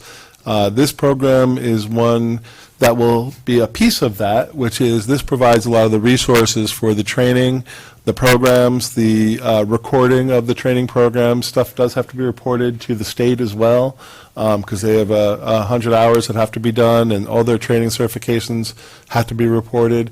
This is a very widely used program. We looked at a few of them, but this one is probably the most popular. I guess this is used very widely across fire departments and fire volunteers paid all throughout the area. I think Mr. Rivera uses this where he is, too. It is a very good program. I use it myself for my own department. Thank you. Any questions or comments? Trustee Epstein? Yes. Trustee Heiser? Yes. Trustee Crom? Yes. Trustee Morlino, Yes. and Mayor Klein. Yes, thank you. Resolution number 9, moving back to the intermunicipal consortiums here. Yes. Considering a joint agreement between the Village of Rybrook, Village of Elmsford, Village of Dobbs Ferry, Village of Irvington, Village of Tuckahoe, and Matrix Consulting Group for a human resources study. Whereas Rybrook wishes to better streamline human resources-related functions, and whereas Rybrook was jointly awarded a $25,000 grant from New York State with the villages of Elmsford, Dobbs Ferry, Irvington, and Tuckahoe to help offset the cost of a human resources study to assist the villages with determining best practices for each individual municipality. And whereas the Rybrook Village Administrator put out an RFP to conduct this study, and whereas Rybrook, Elmsford, Dobbs Ferry, Irvington, and Tuckahoe interviewed several firms and agreed to select Matrix Consulting Group to conduct a human resources study. And whereas under the proposed agreement, Matrix will, and the municipalities will each pay up to $5,000 each for a total agreement cost of up to $50,000. And whereas Rybrook is interested in accepting the proposed joint agreement with Matrix Consulting Group, and therefore be resolved that the Rybrook Board of Trustees hereby approves the proposed joint agreement between Rybrook, Elmsford, Dobbs Ferry, Irvington, Tuckahoe at a cost of up to $5,000 per municipality for a human resource study subject to modification by council, and be it further resolved that the mayor and administrator are authorized to execute and deliver all documents necessary to accomplish the purposes of this resolution. Thank you, Chris. Can I have a motion and second, please? Motion. Second. I think all of our small but mighty villages have a similar problem Yes. that we're looking to. So, Chris, can you please give us? Sure. Yeah, this is really a unique study that we developed. We first went after a grant. This is a local government efficiency grant through New York State, and that grant was in the amount of $25,000 towards the $50,000 allocated for the study. And we received that grant, and it's not a lot of these studies out there, which is really interesting. We are 5 small communities, and other communities have since wanted to join because they are in similar cases, but we offered in the beginning and they didn't bite. But we are small communities with wearing a lot of hats, and most of us don't have a dedicated human resource department. So is there other ways to do that? Is there ways to do it with a private company? Is there ways to do it one community or groups of communities to hire somebody and share those individuals? It could be a home base in one location. Could it be, shared among where that person's going to different areas? That's what they're going to study. They're going to look, they're going to say, how are you doing it now? And they're going to say, what are the ways that perhaps you could do it better? And by looking at the initial assessment, they're going to say, there might be matches among those 5 communities where all of us could work together, maybe some of us could work together, or groups of us could work together. And so we're very excited about this. Interesting to see that we received 23 responses, which we thought was fantastic, to the RFP. Wow. All through the country, all over the place. And most of them were very excited about doing it because there's not a lot of this out there. They said, we've always been saying this is something that lends itself to shared service, but there's not a lot of people doing it. So we're kind of excited to see the outcome. Matrix is a very well-known human resource consultant. They do a lot of studies out there. They do have, and they interviewed very well. We had 4 finalists that all 5 communities interviewed out of the 23, and Matrix just rose to the top. Everyone felt that they were just such a strong group, and we recommend that we proceed in that manner. And I will just mention, Rybrook is the author of the grant. So we're going to be responsible for following up on the grant, fronting the $25,000, getting the $25,000 back. We'll also receive the $5,000 payments. So it's all going to be through Rybrook, and then I'll make sure that we get the reimbursement, and then we get the $5,000 from the other 4 communities. But they're signatory to the agreement as well.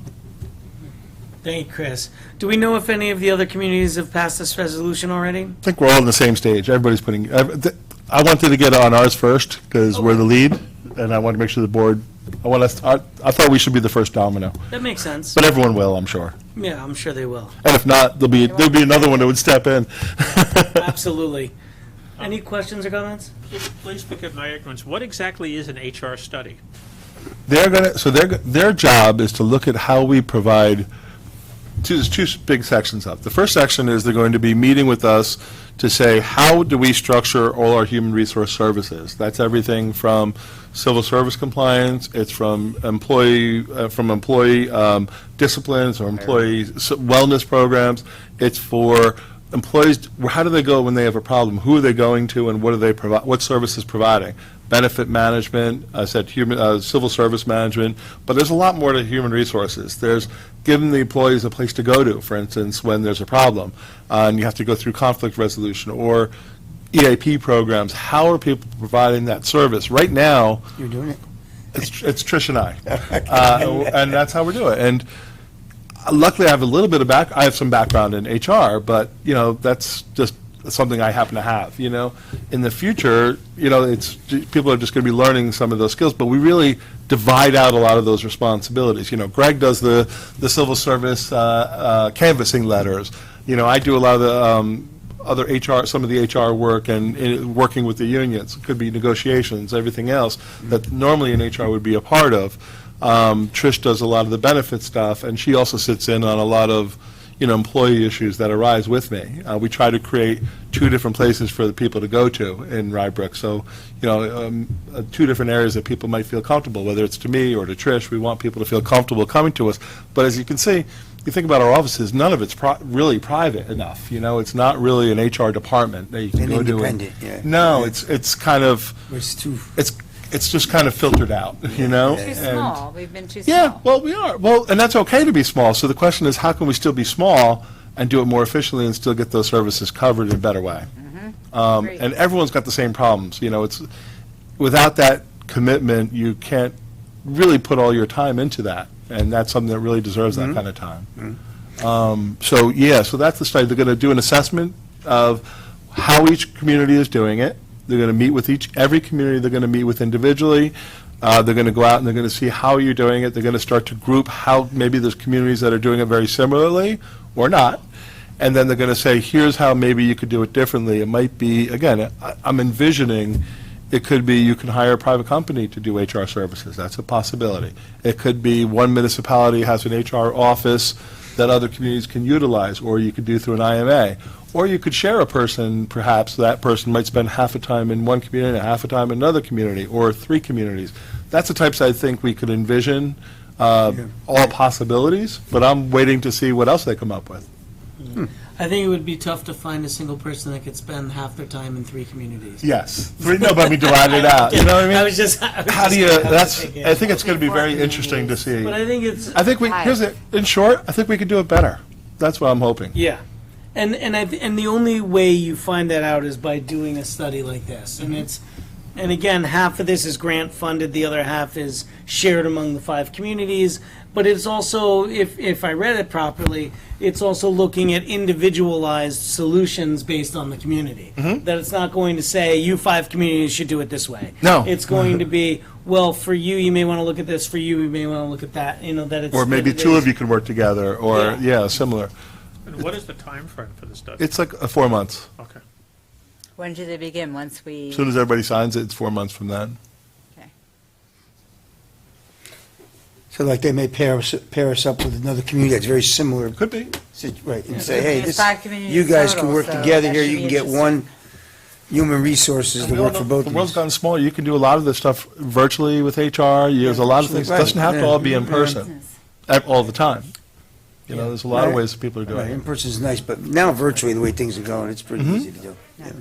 So, and so basically, we're doing, and we got this, by piecing it together this way, it's costing each community $5,000, which I think is a more than worthwhile investment. Yeah, very reasonable. Any other questions or comments? No, I applaud it. I think we're lucky to have a few very senior, seasoned managers, Chris, Trish, et cetera. And we need to look to the future as, a lot of our senior management team has a lot of years in. And, now we have, for instance, new fire lieutenants that haven't been senior managers before. And it's time. And there's so many new requirements that have come in over the last 30 years. I mean, I won't list them all, but it's there's so many things.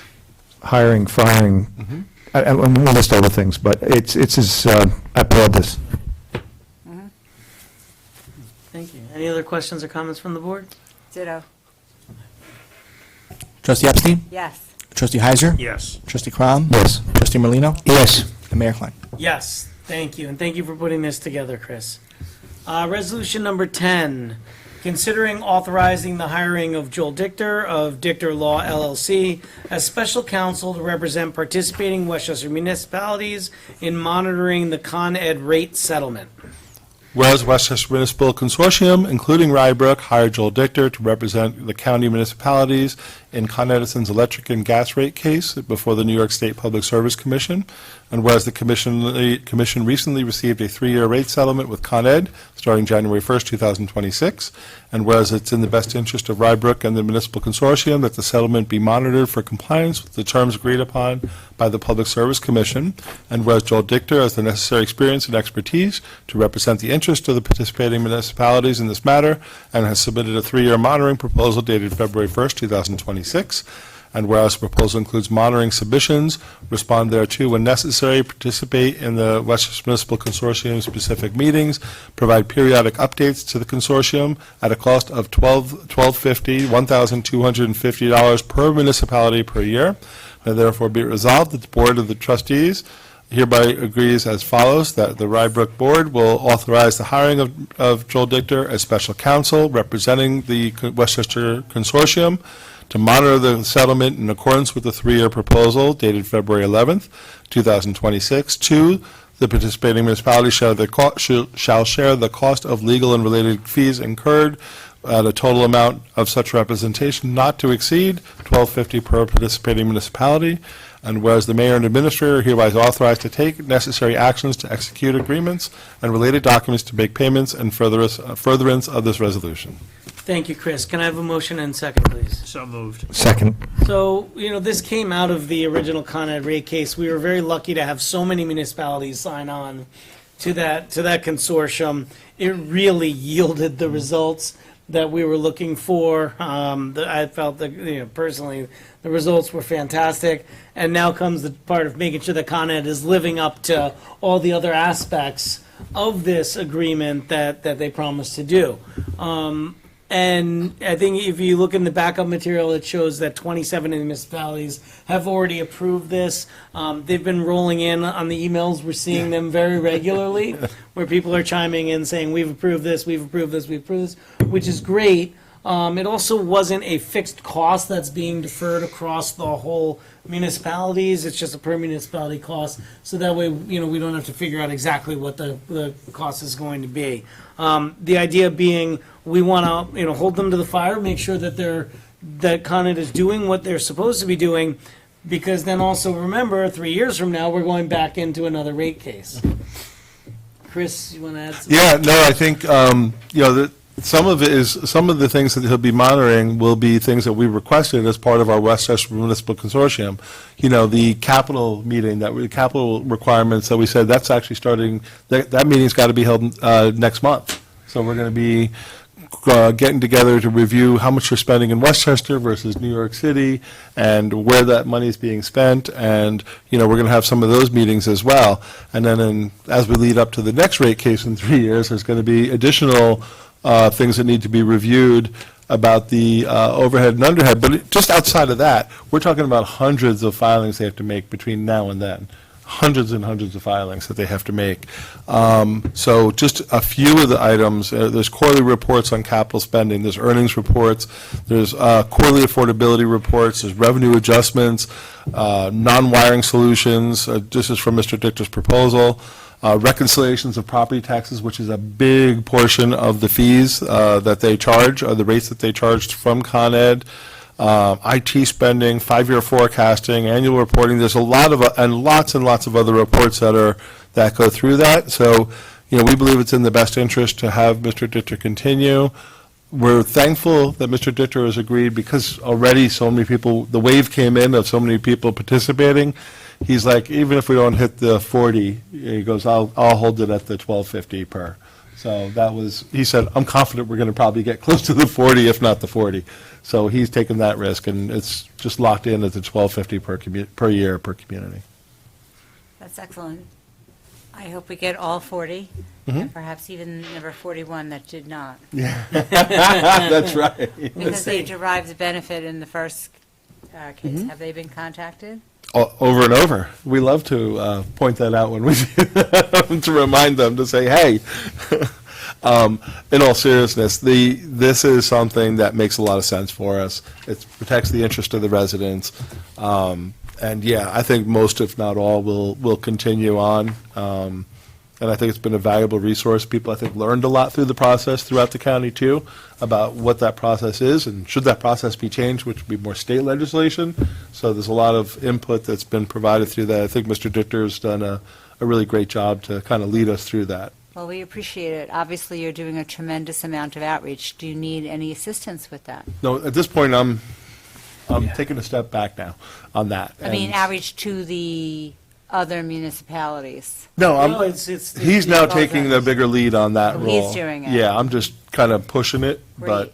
yeah, Okay. sharing it, mentioning at meetings, but, no, I'm letting, he's now going to be in more of that role, in that, of taking that lead with the municipalities, not having to go through Rybrook. Great. Any other questions or comments from the board? All right, I think- Best money we ever spent. Yeah, no, I mean, this was really, it was, you know, getting the consortium together, the hiring of this, again, it showed the power that the Westchester municipalities have when they band together. And I think this is just continuing, you know, that effort, you know, in regards to the Con Ed rate case. So we really appreciate all the other municipalities, and I certainly think this is in the best interest of the residents of Rybrook to continue this. Yes. Trustee Epstein? Yes. Trustee Heiser? Yes. Trustee Klum? Yes. Trustee Morlino, Yes. and Mayor Klein. Yes, thank you. Resolution number 11, considering approving contract number 2604, plumbing service. Okay, whereas we did a bid called Contract 2604 Plumbing Services, and whereas that bid was advertised in the Journal News as the official newspaper, and was also made available on the Empire State Purchasing Group, and the bid was opened at 10 a.m. on Thursday, February 26, and are summarized below. There was two two bids that we received, one from Hauser Brothers and another one from Joe Lombardo. And now therefore be it resolved that the following the review of the bids by the Administrator and Superintendent of Public Works, we've determined the lowest bidder meeting the requirements is Joe Lombardo Plumbing and Heating of 231 Spook Rock Road, Suffern, New York, for licensed plumber hourly rates, and all the rates are listed, and also overtime rates and journeyman rates and so forth, all the different rates of the people that would be responding. And be it further resolved that the mayor and administrator are authorized to execute and deliver all documents necessary or appropriate to accomplish the purposes of this resolution. Thank you, Chris. Can I have a motion and second, please? Motion. Second. You know, no questions or comments from me. I think this is fairly straightforward. You know, maybe at some point there will be intermunicipal agreements of hiring these types of things, but, A lot of places don't do this, but, this is the best way to kind of lock in prices when you need somebody. right, absolutely. Any questions or comments? Trustee Epstein? Yes. Trustee Heiser? Yes. Trustee Crom? Yes. Trustee Morlino, Yes. and Mayor Klein. Yes, thank you. Resolution number 12, considering accepting a sponsorship donation for a March Madness basketball tournament event. Okay, I just want to clarify one thing before I read that, okay? This is $20. I think it's $20 No, it's for. times 5, right? Yeah, is it 5 or 6? Huh? So, Yes. It says it's just $20. really? Hmm? I'm going to clarify. Each, no, $20 each. I'm going to clarify it. What is each person? So the reason why it's listed only one is because we already had a few existing certificates. So they're only, which was already accepted at a previous board meeting. So they're only giving us one additional one for this Okay. one. Oh, so the others were given for another Previous. event, we didn't use it, or Correct. for something? It and was likely a We've fit already walk. accepted them. If Probably I had to Robert guess, Fit. probably a fit walk that we didn't get to give out, probably because last time we did it rained and everybody left. So that's why it's only one listed in resolution. Got it. Okay, so- understood. Thank you for So the I'll just go to the resolve. clarification. Now therefore be resolved that the board acting as the board of directors of Friends of Rybrook hereby accepts the gift certificate sponsorship donation of the amount of $20 from Sport Tech from March Madness basketball tournament event. And be it further resolved, the mayor and administrator are authorized to sign any documents necessary to accomplish the purposes of the resolution. Thank you, Chris. Can I have a motion and a second, please? So moved. Second. I know that the advertisement for this already went out. I'm assuming they're already signing people up. I would hope so. I would hope so, yeah, considering it's coming up quickly. So we thank Sport Tech for their donation as well as the ones in the past. Any other questions or comments? What is the March Madness basketball? It's a tournament? 3v3 basketball tournament being held at the high school, at the middle school, high school, right? I believe And I so, think it's yeah. open to middle school students. That's correct. and it's there's going to be pizza involved. There's other things. But it's essentially being run. It's being run by the rec department, and hopefully a lot of people sign up. It's only for kids, right? Yes. Look like a lot of kids practicing in the park this afternoon. Oh my, yeah, the park was packed. The basketball courts were busy. Any questions or comments? Beautiful day. Yeah. Just, Mayor, before I call the roll, I just very briefly just get delve a little bit more deep into it. Myself, the Recreation Department, the Senior Department, we've been collaborating with the Blind Brook PTA, and this is one of the events that come out of this collaboration. And we have more coming up, including international game nights, and we have some others now in the works as well. So that's how this came about. And the registration is open until Friday, so if anyone is interested, please sign up by then. Too old. This is open to grades 6 through 8, and it'll be taking place next Friday on the 20th. Correct. Okay. Trustee Epstein? Yes. Trustee Heiser? Yes. Trustee Crom? Yes. Trustee Morlino? Yes.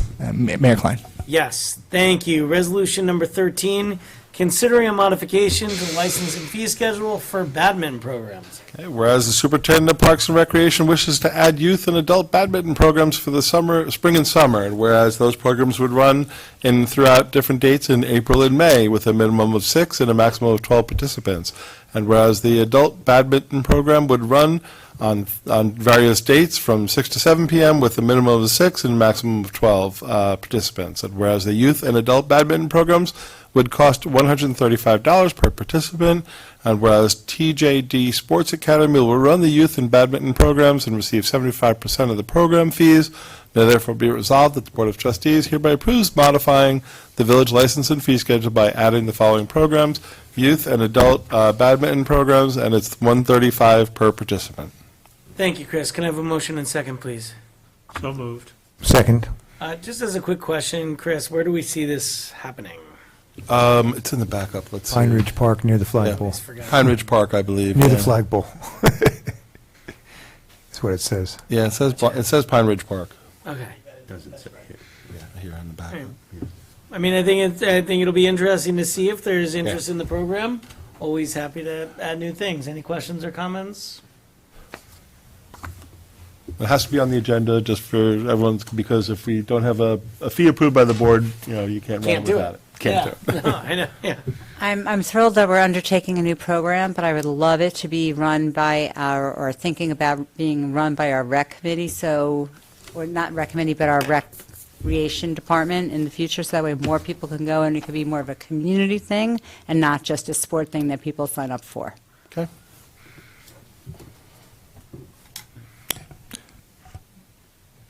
Trustee Epstein? Yes. Trustee Heiser? Yes. Trustee Crom? Yes. Trustee Morlino? Yes. And Mayor Klein? Yes. Thank you. Resolution number 14, considering setting a public hearing on April 14th, 2026 for the 26-27 tentative budget. Therefore be resolved that a public hearing will be held by the Board of Trustees on Tuesday, April 14th at 7:30 p.m., which will include opportunities for interested members of the public to provide written and oral comments regarding the 2026-27 tentative budget for the Village of Rybrook, and be it further resolved that the notice of public hearing shall state the time, place, purpose of the hearing, and that a copy of the tentative budget will be available on or after March 20th, 2026, in the office of the village clerk for inspection during regular village office hours, and also posted on our website. Thank you, Chris. Can I have a motion and second, please? Motion. Second. And again, this is just setting the public hearing. We are going to have a lot of comment on our budget once it is released, as we go through our budget hearings, and then again, the presentation on the village's budget. I would encourage anyone who would like to be part of this process. This is a very public process. I'm going to thank Chris and other staff 1,000 times between You haven't seen now it and yet.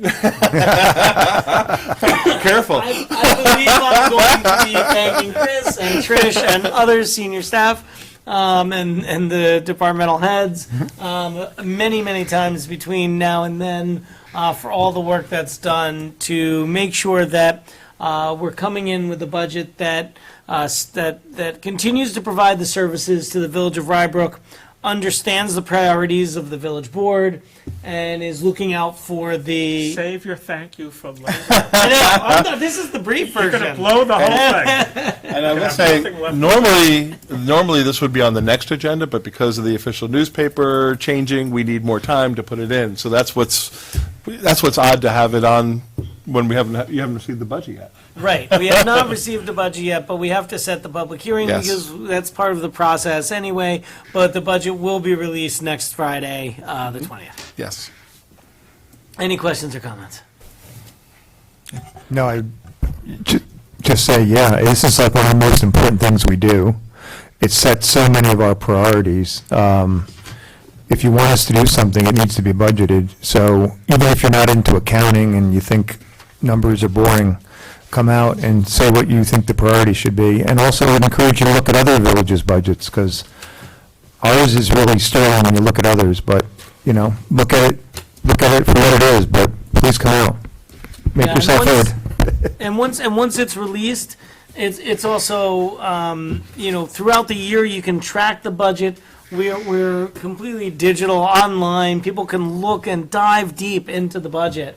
You can see what's being spent and where, and that's ongoing throughout the year. It's right on our website, really accessible for anyone who wants to look at It's it. not a flat PDF. It's something that's more interactive. You can look at it, you can compare, it's a really meant to be a nice digital budget book that has a lot of flexibilities in it, a lot of information. We should also mention that there'll be budget work sessions on March 30th and April 6th beginning at 6 p.m.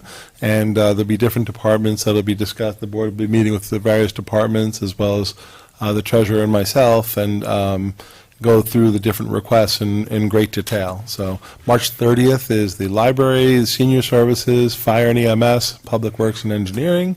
And April 6th is building, IT, police, and parks and rec. And at both meetings, I'm sure we'll be discussing other accounts as well. Absolutely. And again, this is just for setting the public hearing. Yep. This resolution, okay. Trustee Epstein? Yes. Trustee Heiser? Yes. Trustee Crom? Yes. Trustee Morlino, Yes. And Mayor Klein? Yes, thank you. Resolution number 15, considering a recreation leader appointment.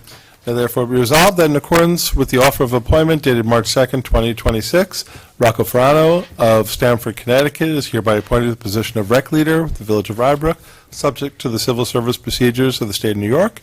Be it further resolved, the annual salary is $50,000 with an effective start date of March 11th, 2026. Thank you, Chris. Can I have a motion and second, please? So moved. Second? All right, Chris, any background? I mean, this is No, pretty straightforward. Rocco's been with our department for a long time. He does a great job, really popular with the children, and that he runs those programs. You can see when you go to events, you see how the kids just come up and gravitate to him. He's, he's extremely friendly and approachable, and, he's been in this position as a recreation assistant for many years, and he's now taken this exam for the rec leader. He's reachable, and we're happy to recommend Rocco's appointment. Thank you, Chris, and congratulations to Rocco, and thank you for your service to the Village of Rye Brook. Any questions or comments? Trustee Epstein?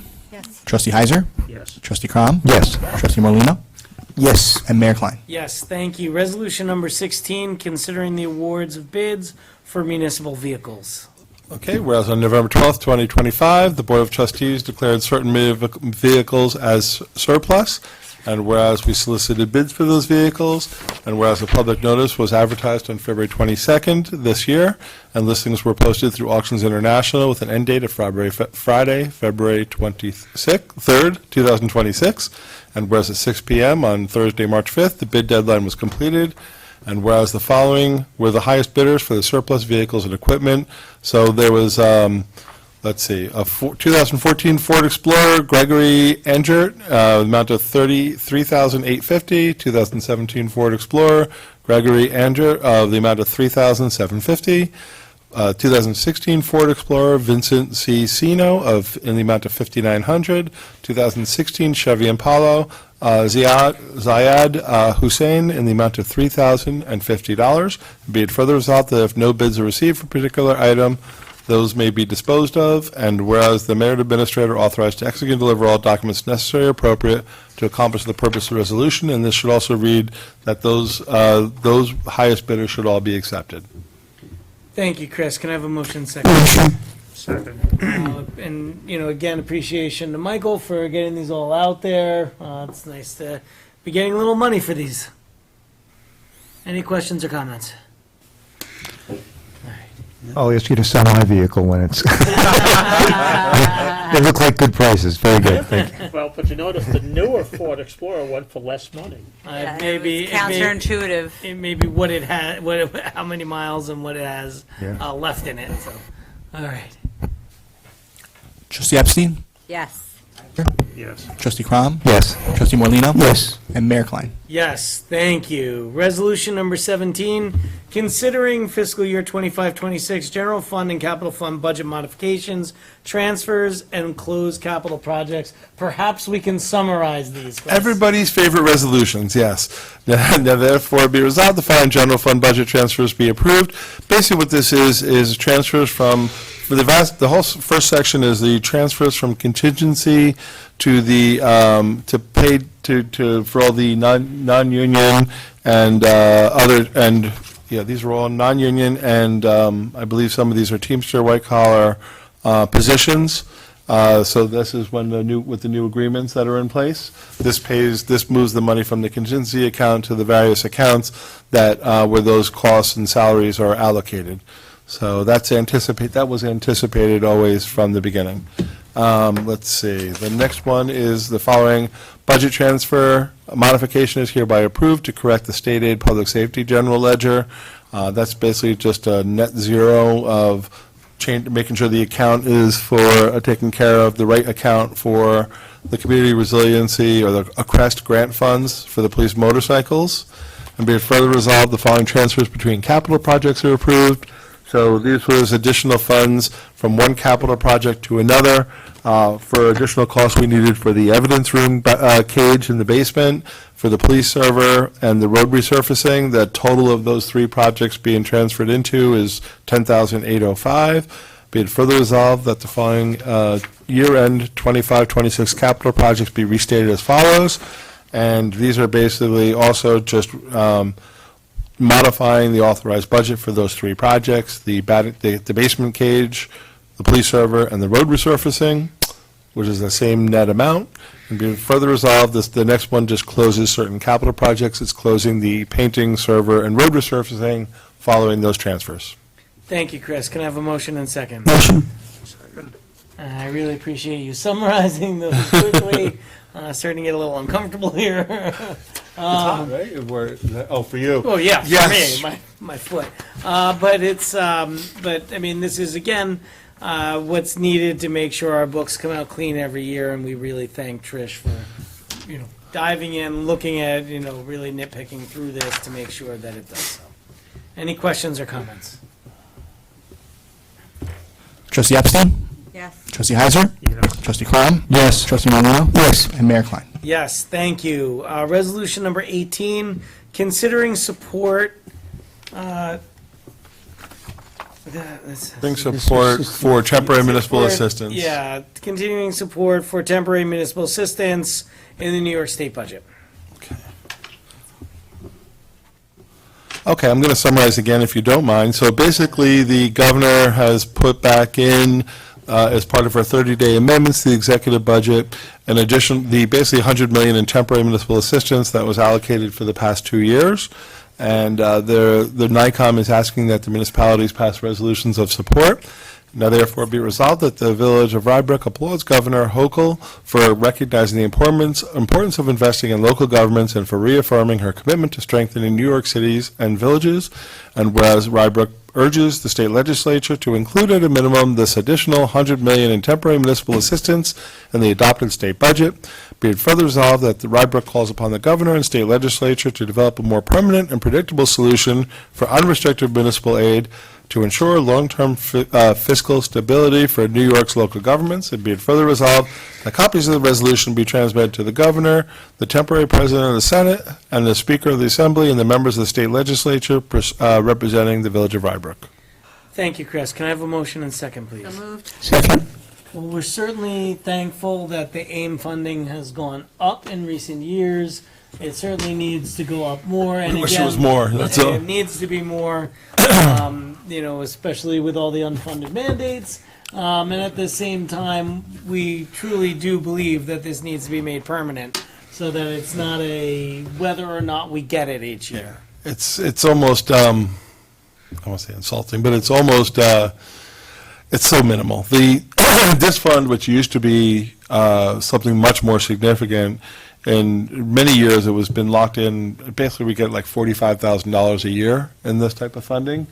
And the temporary increase, which isn't even permanent, is like, for us, it's like $3,171. It's all this, and it's not even considered permanent. It's just, but for some communities, like City of Rye and other cities, they receive in the millions for this type of funds. Why is there such a variance?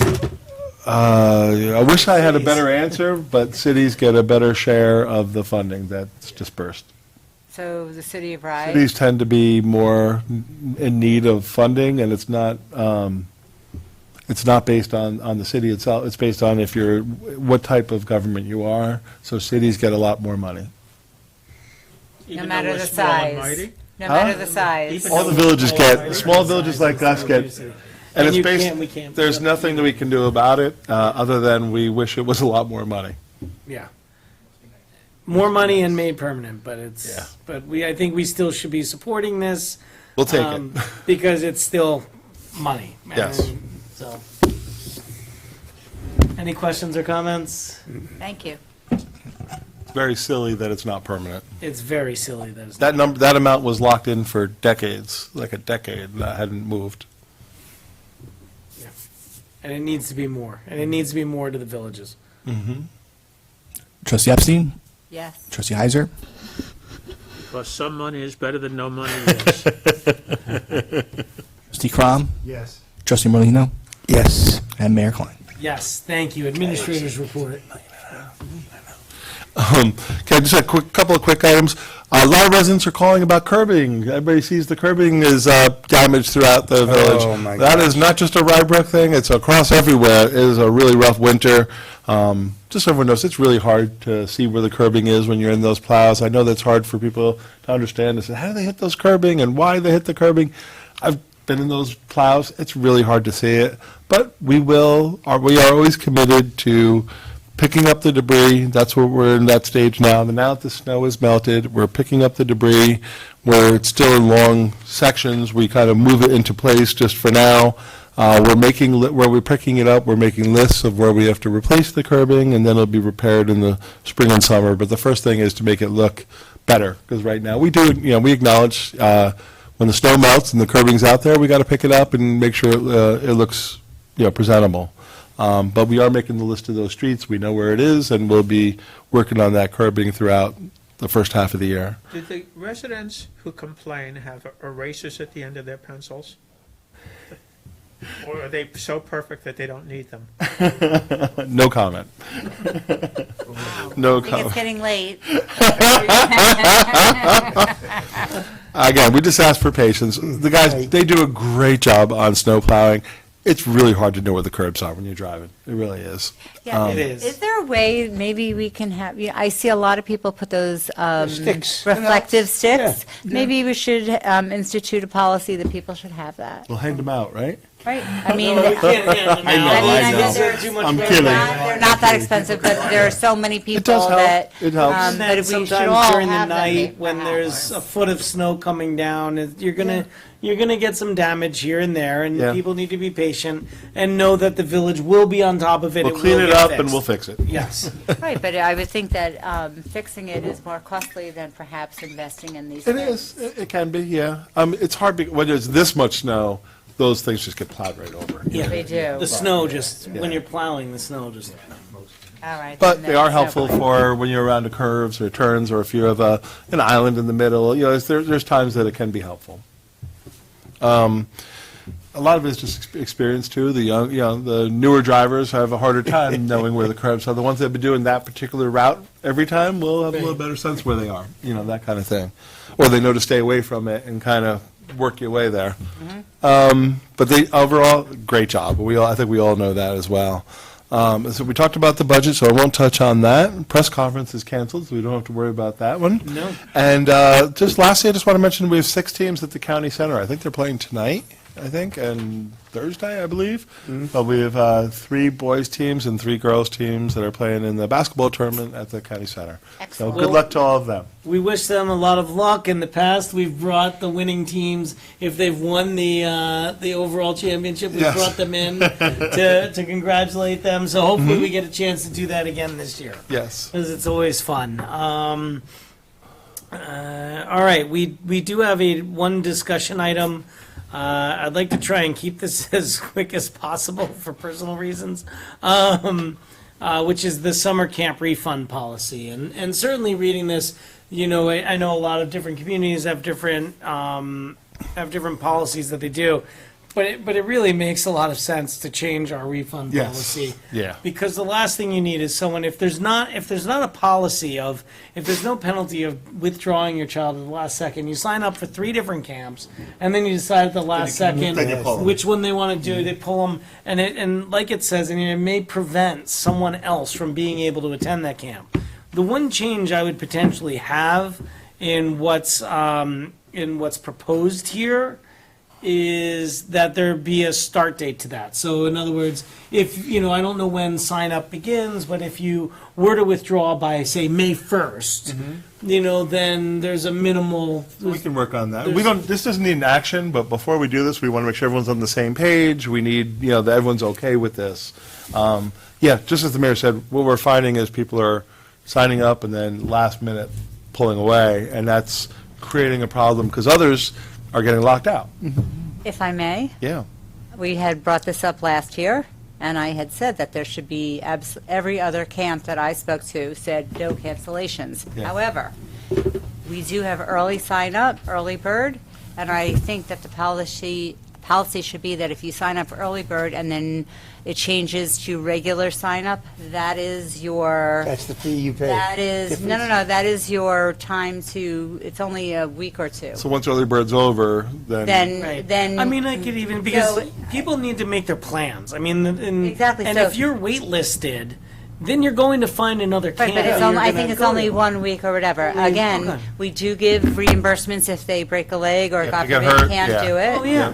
Okay, and, Maybe, I would say, maybe including in that also like moving out of the community that you didn't expect. We're pretty, no, we can do whatever league you signs put. up, this is what it is. It's hurt, we always are understanding. Right, We that throw it out is at where that. Yeah, if you so break your leg, every other community, I'm your just telling Achilles. you. A life-changing incident or something What I like that. came across is everybody has a very stringent policy because there are people that want to make this commitment. And it's not fair to take the spot. And the other one is, we'll give a refund with a fee, a $100 administration fee, as long as somebody else fills it. Right, if If we're somebody else able to fills fill it, it. that's great. If not, then. Then you're you on the can't. hook. Then you're on the hook. Yeah. But I think only until the early bird special stops. Well, I think if we fill the spot, that's what we care, Yeah, right? if we So- fill the spot, that's the most important part. Don't you think they still We should have pay the unlimited 100? spots. We have unlimited spots. You're talking Not about always. just No, about we don't. travel. Travel We have on that. unlimited spots for the kids' camp. We hire according to the number. But if So we're you- at a limit where we would have to hire more people or anything like that, then, if you're comfortable with this kind of an approach, I would ask that the board kind of let us work this through, as long as you're okay with this type of an approach. Like, Yes, no, we I don't think want you we're- to, because this isn't really like a resolution needed or approval, but we just want to make sure we're on the right track, that's all, that this is something that You're on the makes track of sense. what and I other think- communities And are I doing. think you're hearing from the board, Chris, that this board would probably prefer it more on the strict side. Strict side. Than the Okay. lenient side. And $100 administration fee should That is what stay. is acceptable for other This is something communities. about It's not paperwork. about me. It's about what Yeah, everyone, and maybe to we be look at what equitable. other communities are doing. We could do that, absolutely. Okay. Any other comments on this? Nope. No. All right, any comments from the public? Seeing none, the next meetings of the Board of Trustees, our next regular meeting is March 24th, and then on March 30th, we launch into the budget meetings, and that will continue into April until the public hearing, and then we will, beyond that, approve our budget in whatever form that takes. So thank you, and good night. Good night.